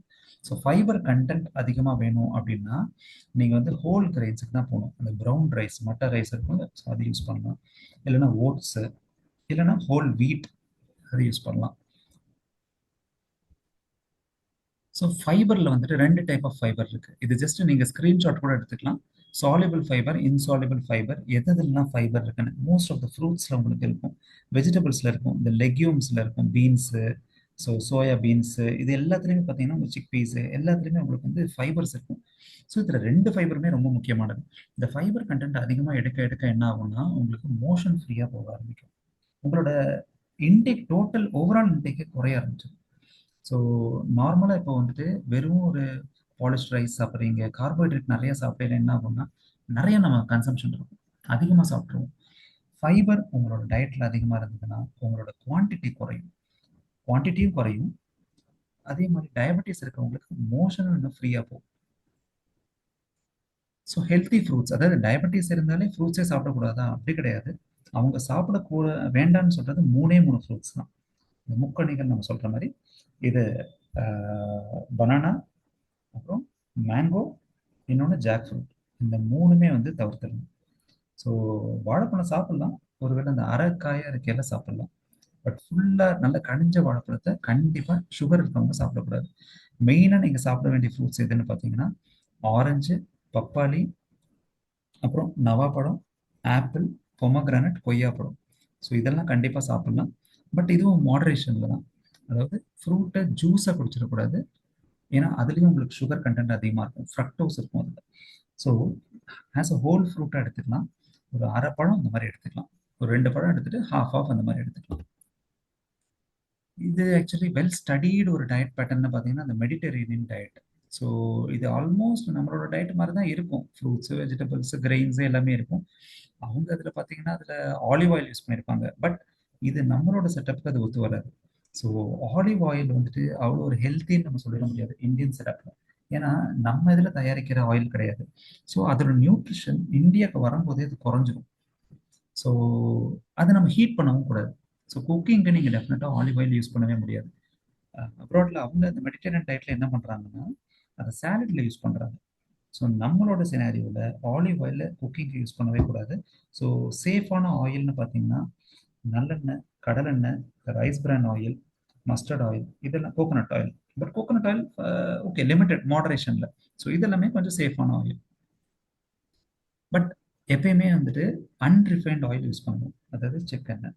ஸோ அந்த cold pressed oil, unrefined oil தான் குட் ஃபார் ஹெல்த். ரிஃபைன்டு ஆயிலில் வந்துட்டு உங்களுக்கு இந்த கொலஸ்ட்ரால் கண்டென்ட் அதிகமாக இருக்கும். ஸோ முடிஞ்ச வரைக்கும் ரிஃபைன்டு ஆயிலை அவாய்ட் பண்ணிக்கணும். Unrefined oil cold pressed oil நம்ம யூஸ் பண்ணணும். பட் இதில் ஆயிலோட குவான்டிட்டி ரொம்ப முக்கியம். நீங்கள் ரிஃபைன்ட் ஆயிலே யூஸ் பண்ணாலுமே லிமிட்டட் குவான்டிட்டியில் யூஸ் பண்ணணும். ஸோ இது just Mediterranean diet food list அவங்க என்னென்ன யூஸ் பண்ணுறாங்க அப்படின்றதுக்கு. ஸோ ஸ்மோக்கிங்கில் எந்த ஒரு பெனிஃபிட்டும் இல்லைன்னு சொன்னேன். பட் ஆல்கஹாலில் ஏதாவது பெனிஃபிட் இருக்கா? நிறைய ஸ்டடீஸ் இருந்தது. இது லாஸ்ட் இயர் பப்ளிஷ் ஆன ஒரு பேப்பர் 2025 ஜூலையில். ஸோ ஆல்கஹால்லையும் நிறைய ரிஸ்க் தான் ஜாஸ்தி. அதாவது மெயினாக ஸ்ட்ரோக் ரிஸ்க் அதிகமாகவே இருக்குது. அதனால இதில் என்ன சொல்லியிருக்காங்கன்னா 1 to 2 ட்ரிங்க்ஸ் பர் டேல ரிஸ்க் கம்மி, மோர் தென் 2 ட்ரிங்க்ஸில் ரிஸ்க் ஜாஸ்தின்னு கொடுத்துருக்காங்க. பட் யாராவது அந்த 1 ட்ரிங்க்ல நிறுத்த முடியுமா? இல்லை ஒரு 100 பேர் எடுத்துக்குவோம், எத்தனை பேரால 1 ட்ரிங்க்ல நிறுத்த முடியும்? ஸோ அந்த குவான்டிட்டி வந்துட்டு என்ன சொல்றது, நம்மளால ஸ்ட்ரிக்டாக ஃபாலோ பண்ண முடியாது. So it is always better to avoid taking alcohol. நான் கொஞ்சம் கன்சியூம் பண்ணுறேன் சார் அப்படின்னா அந்த கொஞ்சமே கூட உங்களுக்கு வந்து டேஞ்சரஸாக இருக்கலாம். ஏன்னா இதில் அவங்க சொல்கிற 1 ட்ரிங்க்ன்றது எந்த கிளாஸ் வச்சு சொல்கிறாங்கன்னு தெரியாது. So always eat healthy food instead of medicines. நீங்கள் சாப்பிட வேண்டியது ஒரு healthy balanced diet. Thank you so much for patient listening. Thank you sir, wonderful session. Sir கொஞ்சம் இன்ட்ராக்ஷன், ஒரு கொஸ்டின் ஆன்சர் செஷன் வச்சுக்கலாமா சார், ஒரு 10 நிமிஷம்? கண்டிப்பாக சார். இப்போ என்னோட வாய்ஸ் எவ்வளோ நேரம் கேட்டுச்சா சார்? நான் கொஞ்சம் லைட்டாக ஸ்லோவாக இருந்தது கொஞ்சம் வாய்ஸு. அப்படியா? Okay, but manageable little bit. Okay okay sir. Sir இப்போ எங்கிட்டே 2-3 பேர் கொஷின்ஸ் இன்னைக்கு கொஞ்சம் மீட்டிங் ஒன்று வச்சிருந்தனால லேட்டாக வந்துட்டு இருக்காங்க. ஸோ ட்ரெயினில் வந்துட்டு இருக்காங்க, அவங்க கேட்குறாங்க. ஃபர்ஸ்ட் சார், இப்போ நீங்கள் இப்போ நாங்கள் வந்து இந்த ஃபீல்டு ஃபோர்ஸ் இன்சூரன்ஸ் ஏஜென்ட்ஸை பொறுத்த வரைக்கும் ஒவ்வொருத்தருக்குமே நல்ல கிளைண்ட் இருக்கும். நாங்கள் வந்து ஒரு சோஷியல் சர்வீஸ் நிறைய பண்ணிட்டு இருக்கோம். ஸோ லுகி அந்த மாதிரி நிறைய சோஷியல் சர்வீஸ்லாம் பண்ணிட்டு இருக்கோம். இப்போ நீங்கள் வந்து அந்த கார்டியாக் அரெஸ்ட் வந்தவங்க அப்படின்னு வரும்பொழுது அவங்களுக்கு சில பேசிக்காக வந்து ஒரு ஃபர்ஸ்ட் எய்ட் மாரி கொடுக்கறதுக்கு இப்போ எங்களுக்கு ஏதாவது ஒரு ஸ்பெசிஃபிக்காக ஒரு ஏதாவது ஒரு மீட்டிங் மாரி போட்டு அவங்களுக்கு ஒரு கைடன்ஸ் பண்ணுறதுக்கு வாய்ப்பு இருக்கா சார்? இது வந்துட்டு பிஎல்எஸ் ப்ரோக்ராம்ஸே கண்டக்ட் பண்ணுவாங்க சார். ஏன்னா இது வந்துட்டு அது ப்ராப்பர் ப்ரோக்ராம்ஸ் கண்டக்ட் பண்ணல. அவங்க அந்த மேனிக்வின் வச்சிருப்பாங்க.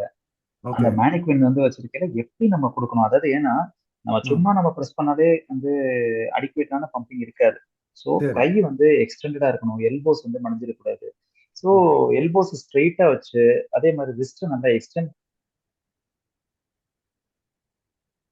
வச்சு அந்த ப்ராப்பர் செஷன்ஸ் நடத்துவாங்க சார். நான் உங்களுக்கு ஏதாவது எனக்கு இப்போ அடுத்து ஏதாவது நடக்கிறது தெரிஞ்சதுன்னா நான் டெஃபினட்டா உங்களுக்கு இன்ஃபார்ம் பண்றேன். ஓகே சார், கண்டிப்பா நாங்க வந்து அது எங்களுடைய வாலண்டியர்ஸ் இது வந்து ஏன்னா எல்லாருக்குமே வந்து தெரிஞ்சுக்க வேண்டிய ஒரு விஷயம். ஏன்னா நம்ம யார வேணாலும் எப்ப வேணாலும் இந்த மாதிரி ஒரு சிச்சுவேஷன்ல பார்க்கலாம்.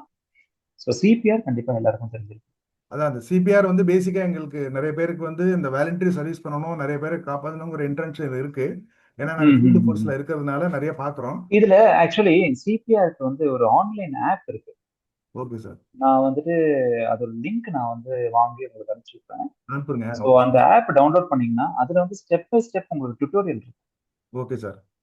ஸோ எப்படி நீங்க வந்துட்டு சிபிஆர் கொடுக்கணும், ஹேண்ட் பொசிஷன் எப்படி இருக்கணும், எவ்வளவு ப்ரெஸ் பண்ணணும், கம்ப்ரெஷன்ஸ் எவ்வளவு கொடுக்கணும் அப்படின்ட்டு மும்பைல வந்துட்டு இது ஆக்சுவலி டெவலப் பண்ணாங்க. மும்பைல ஆக்சுவலி இது வந்துட்டு ஒரு நல்ல கிராண்ட் சக்சஸ் ஆயிருக்கு. நிறைய பேர் இந்த மாதிரி காப்பாத்திருக்காங்க. அதாவது எப்படின்னு பாத்தீங்கன்னா அவர் பார்த்து வந்து சிபிஆர் கொடுத்து ஒருத்தவங்க படிச்சிருக்காங்க.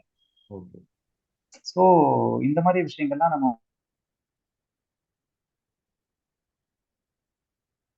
ஓகே சார், நீங்க அதை கைட் பண்ணுங்க. நாங்க அது எந்த அளவுக்கு எங்களுடைய எல்லாருக்கும் நாங்க வந்து ஷேர் பண்றோம்.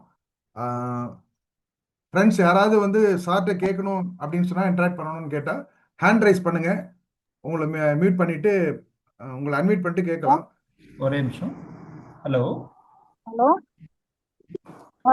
Evening sir. கேளுங்க, உங்க பேர் சொல்லுங்க. உங்க பேரு எந்த ஊரு? Pondicherry sir. Pondicherry sir. Usha. Okay. Usha Pondicherry. கேளுங்க கேளுங்க. கேக்குதுங்களா? ஹலோ. என்னன்னா வெயில் டைம், ரொம்ப வெயில் டைம்ல மார்ச், ஏப்ரல், மே, ஜூன்ல எல்லாம் பாத்தீங்கன்னா வெயில் டைம் அதிகமா. அந்த டைம்ல ஹெல்த் எப்படி மெயின்டைன் பண்றதுங்க சார்? ஏன்னா ரொம்ப டயர்ட் ஆயிடுது, ஒரே படபடப்பா ஆயிடுது அந்த டைம்ல.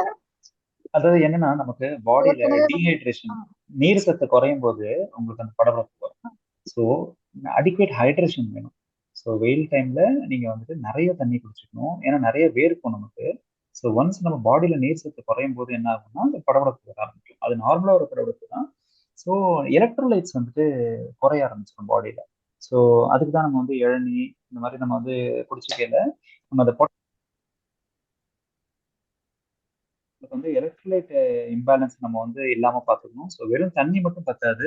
ஸோ அந்த டைம்ல நீங்க ஏதாவது ஒரு ஃப்ரூட் ஜூஸ் மாதிரி கூட எடுத்துக்கலாம். ஸோ அதெல்லாம் வந்துட்டு எடுக்கும் போது உங்களுக்கு வந்து டெஃபினட்டா அந்த எலக்ட்ரோலைட் ரெப்ளிஷன் கிடைக்கும்.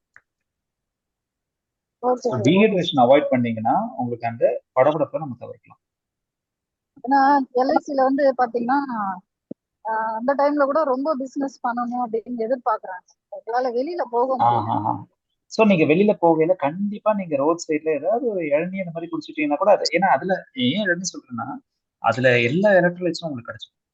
எதெல்லாம் பாடிக்கு தேவையோ அது கம்ப்ளீட்டா கிடைச்சிடும். அதோட அடிஷனல் சப்ளிமெண்ட்ல நீங்க வாட்டர் நீங்க குடிச்சிக்கலாம். ஏன்னா வெறும் வாட்டர் குடிக்கிறதே உங்களுக்கு என்னன்னா அது வந்து உங்களுக்கு ஸ்டில் உங்களுக்கு அந்த டயர்ட்னஸ் இருக்கும். ஏன்னா எலக்ட்ரோலைட் வந்து ரிஸ்டோர் ஆயிருக்காது.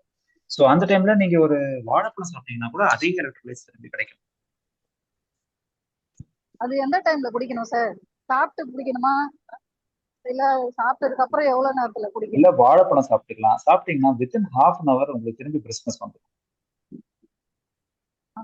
Okay sir. அதுல சார் இளநீர் குடிக்கிறது. ஹலோ மேடம், அந்த டீஹைட்ரேஷன் ஆகும்போது அந்த மாதிரி டயர்ட்னஸ் இருக்கும்போது சார் வந்து உங்களுக்கு இளநீர் குடிக்க சொல்றாரு. சார் அந்த இளநீர் வந்து குடிக்கணும்னா சாப்பிட்டதுக்கு அப்புறம் குடிக்கணுமா இல்ல சாப்பிட்டதுக்கு முன்னாடி குடிக்கணும்?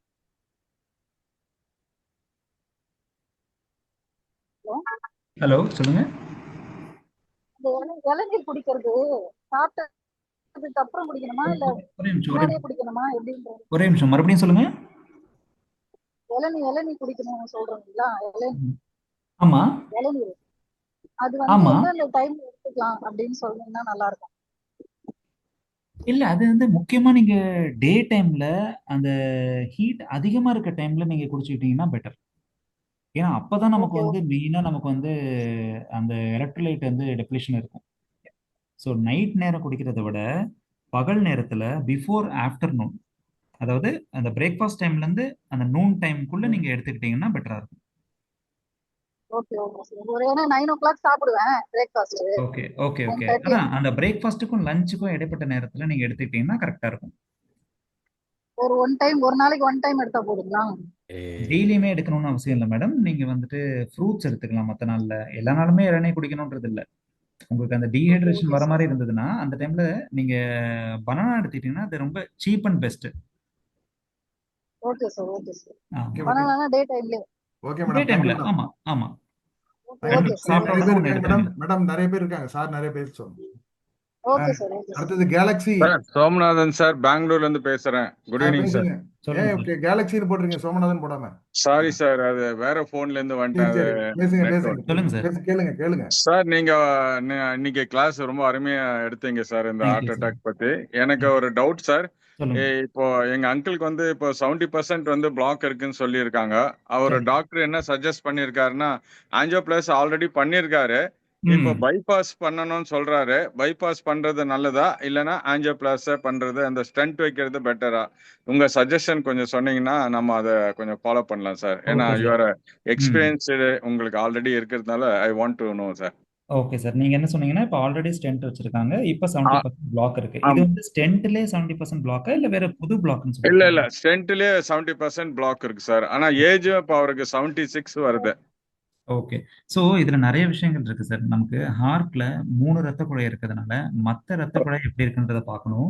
எந்த ரத்த ஓகே குழாயில அந்த ஸ்டென்ட் வச்சது பிளாக் ஆயிருக்குன்னு பார்க்கணும். ஹார்ட்டோட லெஃப்ட் சைடா ரைட் சைடா. ஸோ இதெல்லாம் பேஸ் பண்ணி தான் அந்த ட்ரீட்மெண்ட் டெசிஷன் இருக்கும். ஸோ இதை நம்ம வந்து நம்ம இங்கே லைக் ஃபோன்ல இதுல பேசும்போது மீட்டிங்ல பேசும்போது நம்ம சொல்ல முடியாது. ஏன்னா நம்ம அந்த இமேஜ் பார்க்கணும். அதாவது ஓகே ஹார்ட்டோட பம்பிங் கெப்பாசிட்டி எவ்வளோ, அது ஒண்ணு நார்மலா இருக்கா கம்மியா இருக்கா. இன்னொன்னு எந்த ரத்த குழாயில அந்த ஸ்டென்ட் வச்சிருக்காங்க, லெஃப்ட் சைடுல உள்ள 2 ரத்த குழாயிலையா இல்ல ரைட் சைடுல உள்ள ரத்த குழாயிலையா. இன்னொன்னு ஓகே அது எந்த இடத்துல, அதோட ஆரம்ப பகுதியில உள்ள ஸ்டென்ட்லயா இல்ல கீழே உள்ள இடத்துல பிளாக் இருக்கா. இந்த மாதிரி நிறைய விஷயங்கள் இருக்கு. இது நம்ம ஓகே ஆன்ஜியோட வீடியோ பார்த்து தான் நம்மளால டிசைட் பண்ண முடியும். பேஷண்ட்டை பார்க்கணும், இன்னொன்று ஓகே அவங்களோட பம்பிங் எப்படி இருக்குன்னு எக்கோ ரிப்போர்ட் பார்க்கணும், அப்புறம் ஆன்ஜியோகிராம் பார்க்கணும். ஸோ இதெல்லாம் பார்த்து தான் நம்ம வந்து பைபாஸ் பண்ணணுமா இல்லையான்னு நம்ம சொல்ல முடியும்.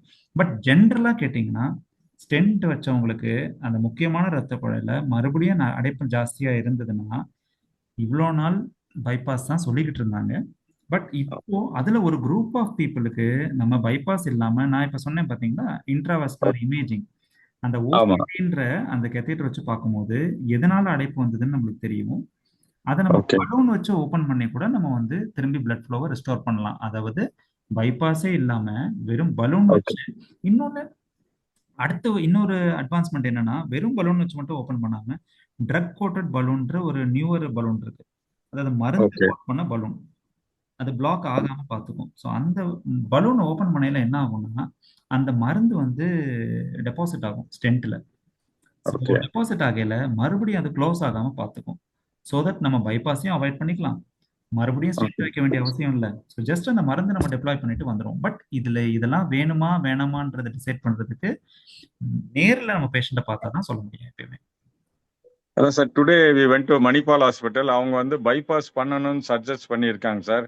அதான் செகண்ட் ஒப்பீனியன் போறது பெட்டரா இல்ல பைபாஸ் பண்ணிடலாமான்றது சார் ஒரு உங்களுக்கு வந்து ஆ, டாக்டர் மேல கண்டிப்பா நம்பிக்கை இருந்துச்சுன்னா just go head sir. Okay ஒருவேளை உங்களுக்கு ஒரு சந்தேகம் இருக்கு, இல்ல பைபாஸ் தாங்குவாரான்னு டவுட் இருக்கு அப்படின்ற மாதிரி இருந்ததுன்னா definitely you can go for second opinion with angiogram CD.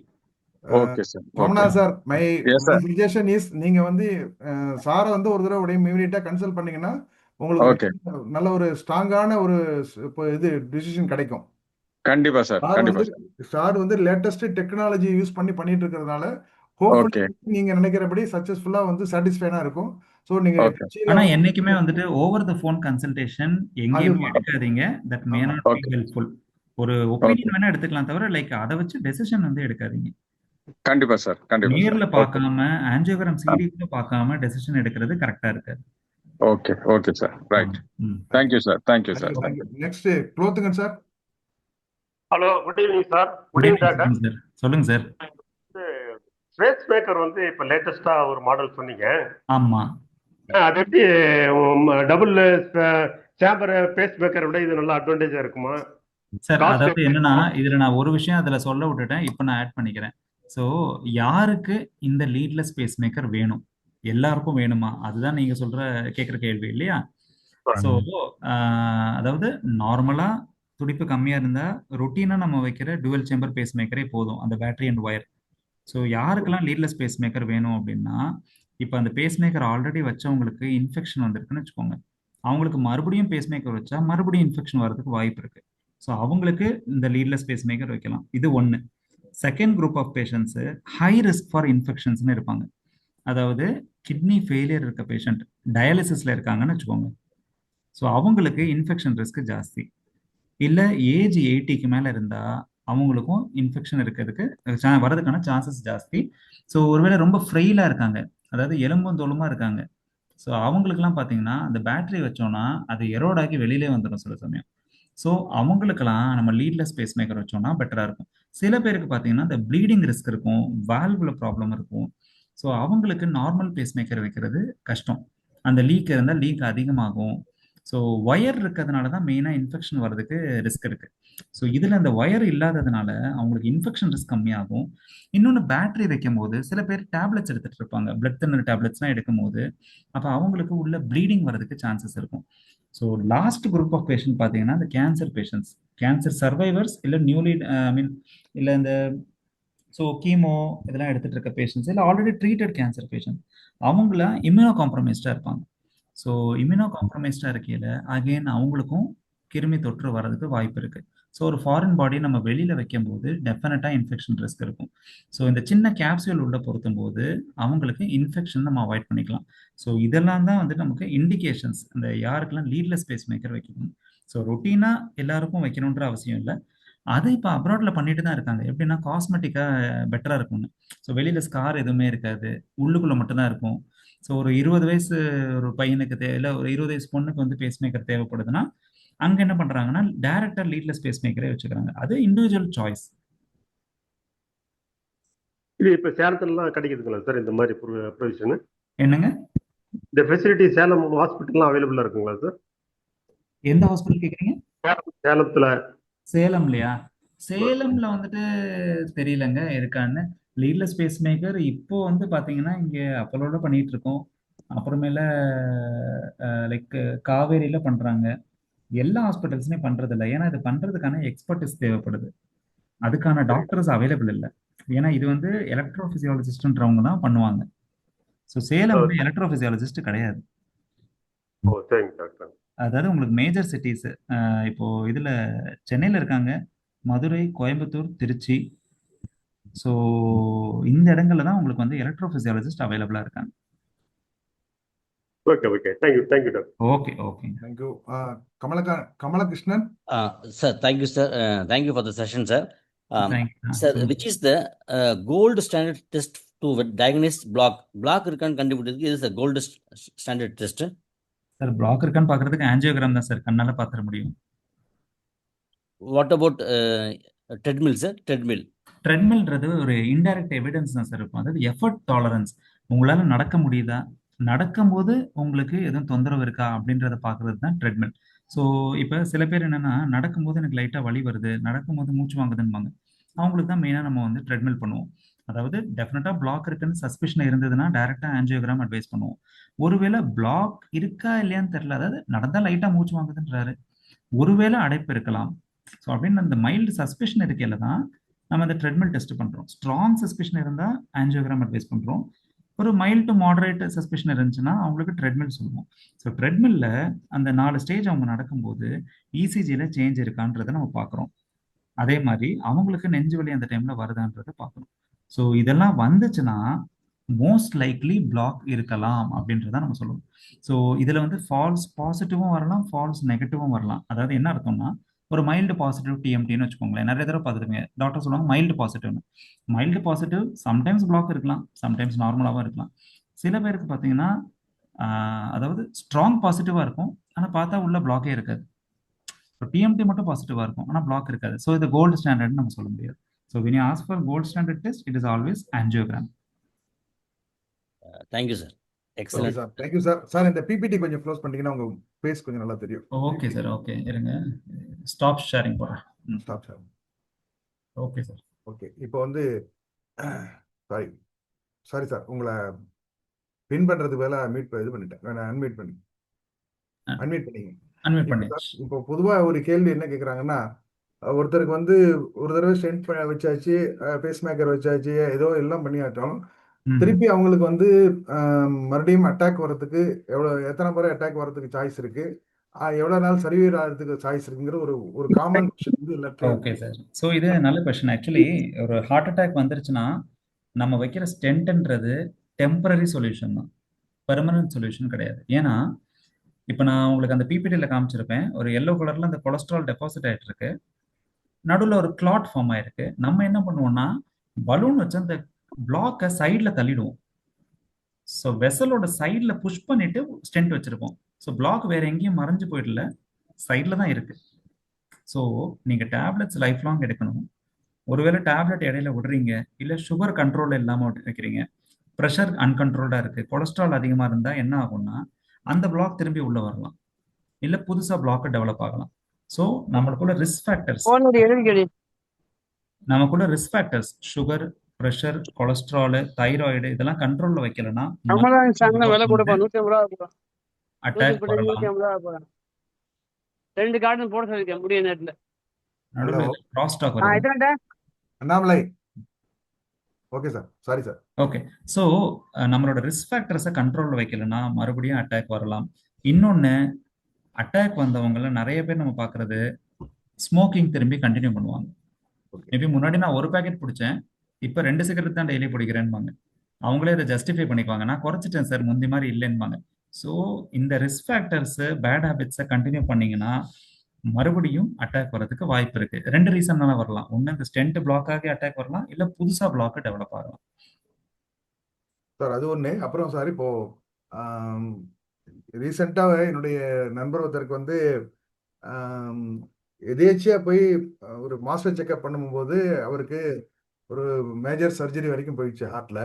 But ம் என்ன ரீசன் கண்டுபிடிச்சா, எப்பயோ அவர் சின்ன வயசுல குடிச்ச சிகரெட் வந்து அதுதான் ரீசன் அப்படிங்கிற மாதிரி டாக்டரோட ஃபைண்டிங்ஸ் இருக்கு.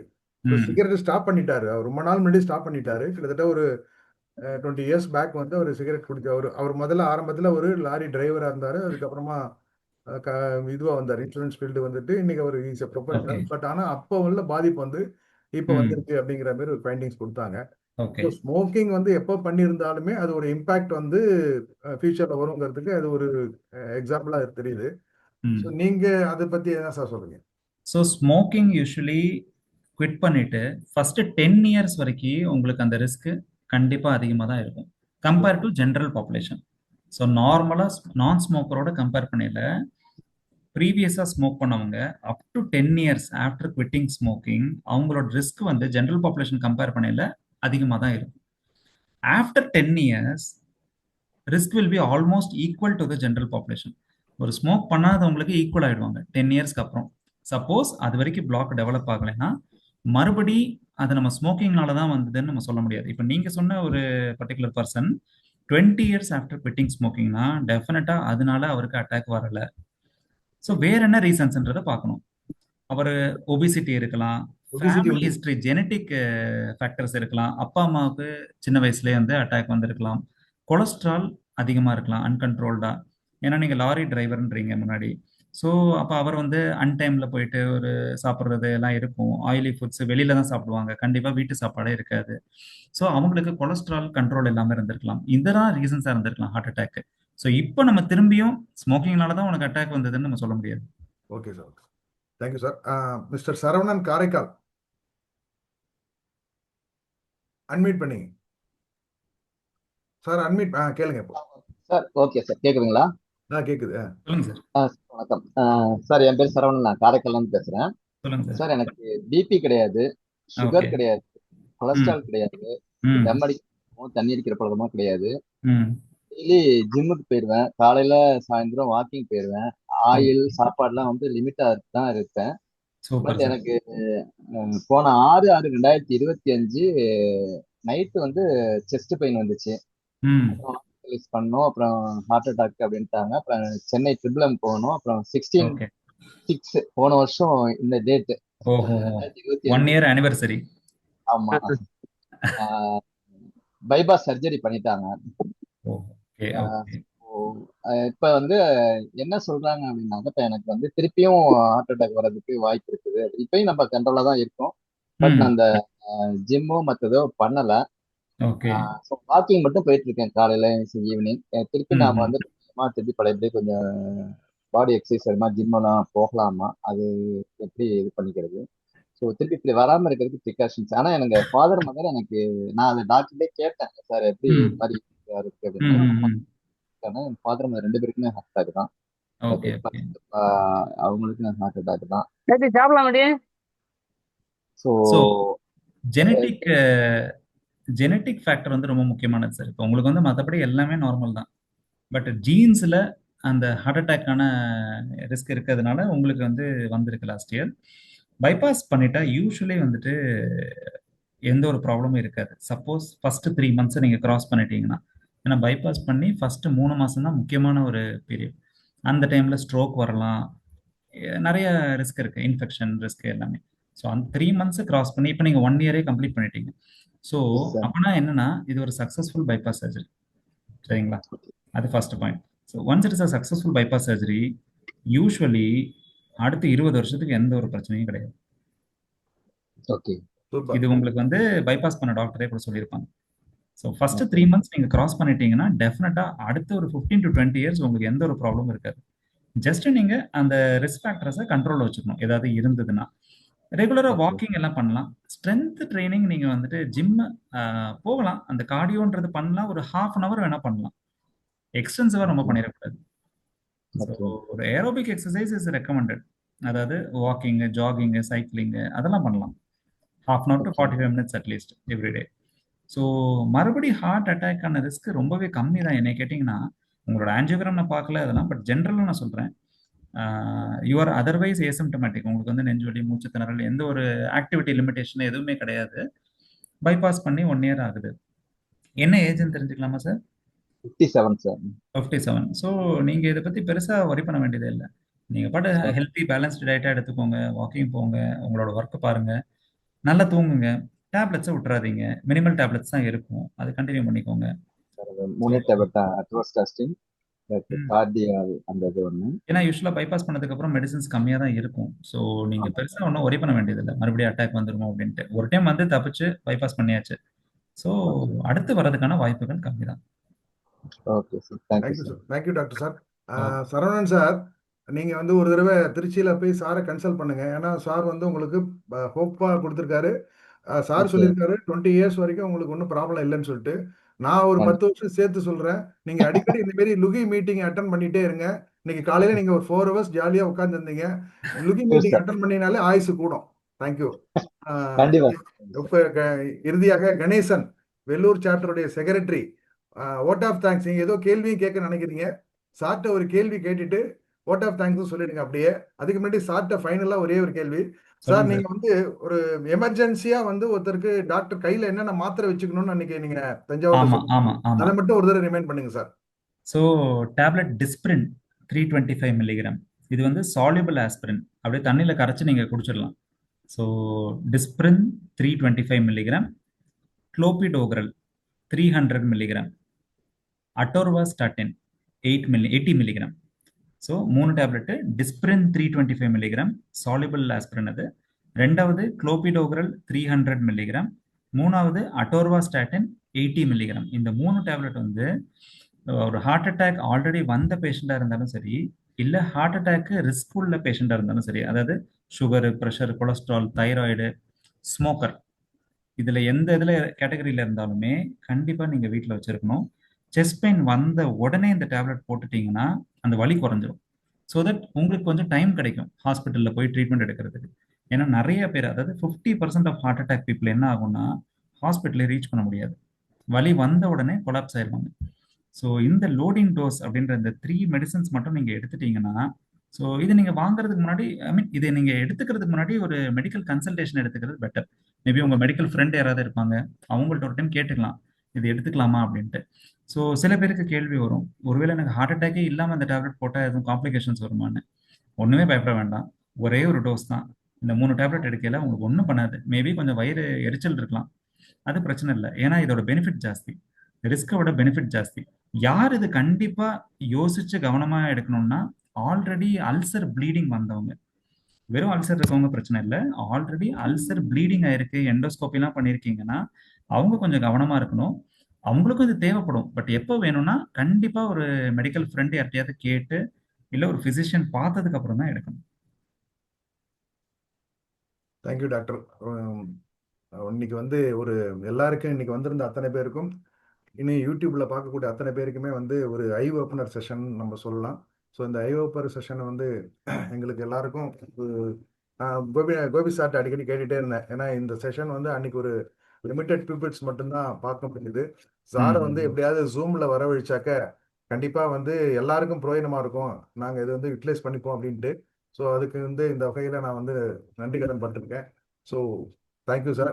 Over to Ganesan. Ganesan sir. Sir thank you sir. Thank you sir. எனக்கு ஒரு கொஸ்டின் வந்து கேட்டுட்டு நான் திருப்பி ஓட்டோ தேங்க்ஸ் போகிறேன் சார். நான் சொல்லிட்டேன் ஓகே ஓகே கேட்டுட்டு ஓகே ஓட்டா தேங்க்யூ. டாக்டர் சார், எனக்கு ஆக்சுவலாக பார்த்தீங்கன்னா எனக்கு ஏஜ் 55. எனக்கு நான் வந்து எனக்கு வந்து ட்ரைகிளிசரைட்ஸ் வந்து கிட்டத்தட்ட பார்த்தீங்கன்னா 300 பக்கம் இருக்குது. இது வந்து ஓகே, இது என்ன ஏதாவது எஃபெக்ட் பிரச்சனை இருக்குமா?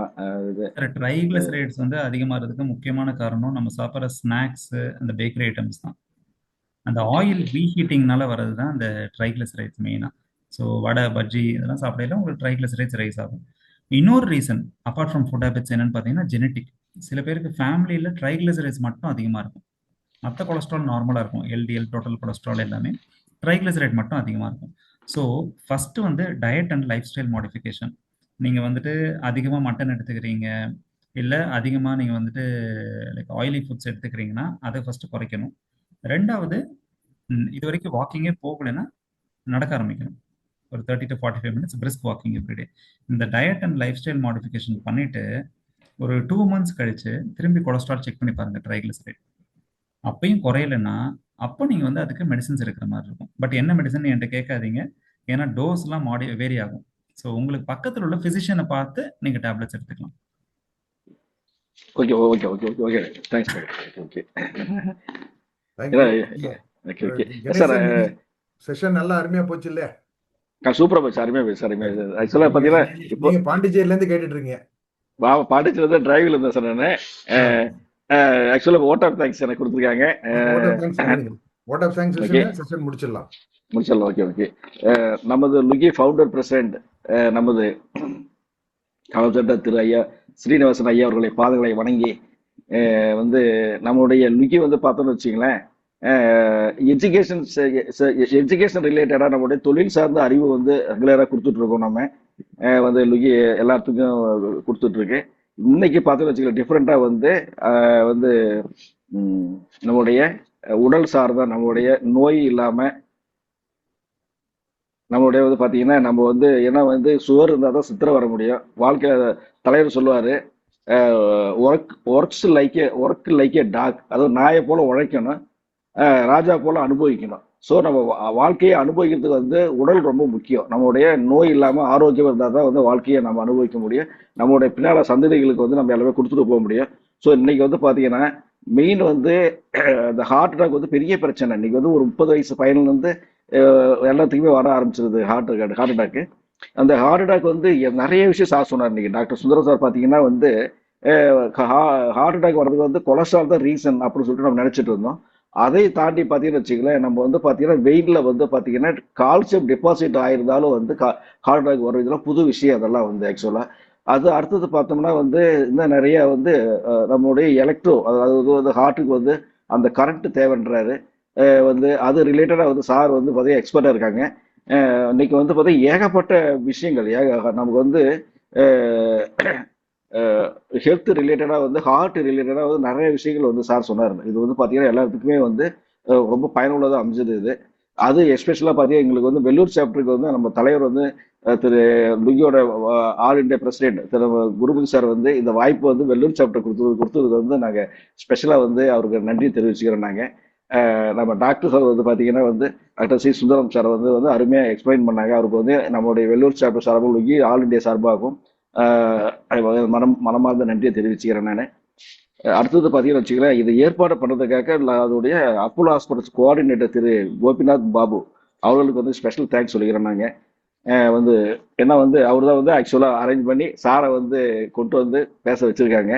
சார் வந்து பல பிஸி ஷெட்யூல், ஏகப்பட்ட இதுலேயும் வந்து ஷெட்யூல்லையும் இந்த நேரத்தில் வந்து எங்களுக்காக டைம் ஒதுக்கி கிட்டத்தட்ட பார்த்தீங்கன்னா 1.5 மணி நேரமாக வந்து அருமையாக பிரமாதமாக அப்படியே சின்ன சின்ன விஷயம் அப்படியே அழகாக எக்ஸ்பிளைன் பண்ணாங்க. இது வந்து பார்த்தீங்கன்னா எல்லாத்துக்கும் புரிஞ்சுது, சூப்பராக புரிஞ்சுது. அது எல்லாமே தமிழில் எல்லாமே, அது வந்து பார்த்தீங்கன்னா எல்லாமே இங்கிலீஷ் டைம்ஸ் வந்து தமிழ் அழகாக கொடுத்தாங்க. அது வந்து ரொம்ப ரொம்ப யூஸ்ஃபுல்லாக இருந்துச்சு எங்களுக்கு எல்லாத்துக்குமே. நெக்ஸ்ட் வந்து தேங்க்ஸ் நாங்கள் சொல்கிறது பார்த்தீங்கன்னா வந்து நம்மளுடைய வந்து லுகியோடைய நம்ம ஆஃபீஸ் லுகியோடைய எல்லாருமே வந்து பார்த்தீங்கன்னா தலைவர், செக்ரட்டரி, ஆல் இண்டியா செக்ரட்டரிஸ் அனைத்துக்குமே வந்து என்னுடைய நன்றி தெரிவிச்சுக்கிறேன். அடுத்தது வந்து வெள்ளூர் சாப்டர் சார்பாக பார்த்தீங்கன்னா ஜெயராமன் சார் வந்து நாங்கள் 2-3 நாளாக வந்து பாண்டியில் வந்து ஒரு முக்கியமான மீட்டிங் எஸ்ஐ ட்ரைனிங் போனதுனால வந்து என்னால் இது எதுவும் ஆர்கனைஸ் பண்ண முடியல. ஜெயராமன் சார் பார்த்தீங்கன்னா வந்து கிட்டத்தட்ட ஒரு தனியாளாக வந்து எல்லாமே வந்து அரேஞ்ச் பண்ணாங்க. அவர் வெள்ளூர் சாப்டர் தலைவர் ஜெயராமன் அவர்களுக்கு அவருக்கு நன்றி தெரிவிச்சுக்கிறேன். வெள்ளூர் சாப்டருடைய ட்ரெஸரர் திரு வீரராக பெருமாள் அவருடைய நன்றியை தெரிவிச்சுக்கிறேன். வெள்ளூர் சாப்டருடைய ஆக்சுவலாக பார்த்தீங்கன்னா லிகோட ஆல் இண்டியா வைஸ் பிரசிடென்ட் திரு சக்தி அவர் வந்து பார்த்தீங்கன்னா எங்களுக்கு அவருக்கு வந்து என்னுடைய ஸ்பெஷலாக நன்றி தெரிவிச்சுக்கிறேன் நான். அடுத்தது வந்து வெவ்வேறு சாப்டர் பிரசிடென்ட்ஸ், செக்ரட்டரிஸ், ட்ரெஸரர்ஸ் அனைவருக்கும் நன்றி தெரிவிச்சுக்கிறேன். ஆல் இண்டியா லுகிக்கு வந்து என்னுடைய எல்லாத்துக்குமே வந்து என்னுடைய ஸ்பெஷலாக நன்றி தெரிவிச்சுக்கிறேன். ஸோ வந்து எல்லாமே சிறப்பாக வந்து அட்டன் பண்ணாங்க. வந்திருந்த அனைவருக்கும் என்னுடைய நன்றி தெரிவிச்சுக்கிறேன். அடுத்தது பார்த்தீங்கன்னா வச்சுக்கோங்க, நம்மளுடைய லுகி ஆல் இண்டியா நம்ம ஆல் இண்டியா லுகியில் வந்து ஸ்டாஃப்ஸ் அந்த பாப்பா உமா மற்றும் வித்யா அது வந்து அந்த டெக்னிக்கல் இஷ்யூ இருந்தது, இருந்தாலும் வந்து அது வந்து பார்த்தீங்கன்னா கரெக்டாக நீட்டாக சரி பண்ணி அதை வந்து கொண்டு வந்தாங்க. ஸோ எல்லாம் இந்த இதுக்கு பின்னால் இந்த திரைக்கு பின்னால் வந்து நிறைய வேலை செஞ்சுருக்காங்க. அவங்க அனைவருக்கும் என்னுடைய நன்றி தெரிவிச்சுக்கிறோம். வந்து அடிக்கடி வந்து சுந்தரம் சார் வந்து எங்களுக்கு திருப்பி வந்து லுகிக்கு வந்து ஒரு அடிக்கடி நான் இந்த ஸ்பெஷலாக பாருங்களேன், ஒரு 15 நாளுக்கு முன்னாடி லேட்டஸ்ட் டெக்னாலஜி, அந்த 15 நாளுக்கு முன்னாடி லேட்டஸ்ட் டெக்னாலஜி வந்து சார் வந்து எக்ஸ்பிளைன் பண்ணியிருக்காங்க. ஸோ வந்து சென்னையில் போய் அட்டன் பண்ணோம். Okay sir, PFA launch. Okay சரி சார். அது இப்போ லாஸ்ட் வீக் இன்னொரு டெக்னாலஜி, அதாவது 3 பிஎஃப்ஏ டெக்னாலஜி ஆக்சுவலி லான்ச் ஆச்சு. இந்த ஜூன்ல சரி தான். சரி ஸோ ஓகே டெல்லிலையும் ஓகே சென்னையில தான் இது வரைக்கும் பண்ண ஆரம்பிச்சிருக்காங்க. ஓகே சரிங்க சார். நாங்கள் வந்து ஜஸ்ட் வந்து ஒரு 3 months 4 months வரைக்கும் உங்களுடைய ஆலோசனைகளை வந்து எங்களுக்கு தரணும். நீங்கள் வந்து அது வந்து அப்போலோ ஹாஸ்பிட்டல்ஸ் பார்த்தீங்கன்னு வச்சுக்கலாம், எங்களுக்கு வந்து நிறைய வந்து லுகிக்கு வந்து பார்த்தீங்கன்னா கன்ஸ்ட்ரக்ஷனில் வந்து பார்த்தீங்கன்னா ஒரு 9,000 நடக்கிற அந்த ஹெல்த் செக்கப்புக்கு வந்து 2,000 மட்டும் வாங்கிட்டு அந்த ஹெல்த் செக்கப் ப்ரோக்ராம் செஞ்சு கொடுத்துருக்கீங்க. நிறைய நிறைய பிளாட்ஃபார்ம் நிறைய வந்து ஹெல்த் ரிலேட்டடாக நிறைய வந்து ஆலோசனை கொடுத்துட்ருக்கீங்க. அந்த அப்போலோவுக்கு வந்து லுகி சார்பாக வந்து எங்களோட மனமார்ந்த நன்றி தெரிவிச்சிடும் சார். ஓகே தேங்க்யூ சார், ரொம்ப நன்றி. குருபர் ஜனங்களுக்கே ஸ்பெஷல் நன்றி. உண்மையுமே வந்து நாங்கள் வந்து லுகி ஆல்ரெடி பிரசிடென்ட் அதே மீறி வந்து பார்த்தீங்கன்னா எங்களுக்கு வந்து ஸ்பெஷலாக வாய்ப்பு கொடுத்த நன்றி. அனைவருக்கும் நன்றி சார். தேங்க்யூ ஓகே எல்லாருக்கும் நன்றி. அனைவரும் நன்றி. ஆமா, அடுத்தது ஒரு சிறப்பான சந்திப்பு நான் எல்லாரும் சந்திப்போம். கண்டிப்பா சாரை வந்து எந்த அளவுக்கு அவருக்கு நேரம் கிடைக்கும் போதெல்லாம் வாய்ப்பை நம்ம பயன்படுத்திக்கலாம். என்னன்னா ஒரு எளிமை, சாரை பொறுத்த வரைக்கும் ரொம்ப எளிமை. இந்த பல டாக்டர்ஸ்ட வந்து நம்ம அப்பாயின்மெண்ட் வாங்கி அவங்கள்ட்ட பேசி அவங்கள்ட்ட பண்றதெல்லாம் ரொம்ப டஃப்பான ஒரு நேரத்துல இவ்வளவு ஒரு ஜீனியஸான ஒரு பர்சன் வந்து ஒரு எளிமையா 6:45 உள்ள வந்துட்டாரு. 6:50 கிட்டத்தட்ட 8:50 2 hours இருந்திருக்காரு. இந்த நேரத்துல நம்ம அனைவரும் அவருக்கு நன்றி கடன் பட்டிருக்கிறோம். மீண்டும் ஒரு முறை அவரை நல்ல நேரத்தில் நல்ல சந்தர்ப்பத்தில் மிகப்பெரிய ஒரு லுகியோட ஒரு பிளாட்ஃபார்ம்ல அவரை நேரம் வரவழைச்சு எல்லாருக்கும் நேரம் வந்து அவரை நேரடி வகுப்பையும் நம்ம பயன்படுத்துவோம். அதற்கு நான் இந்த நேரத்தில் அவருடைய ஒரு வேண்டுகோளை விட்டுக்கொண்டு அனைவருக்கும் மீண்டும் ஒரு முறை நன்றி கூறி விடைபெறுகிறேன். நன்றி, வணக்கம். Thank you. Good night to all. Gopinath sir ரொம்ப தேங்க்ஸ். Thank you sir. அற்புதம் சார். Thank you sir.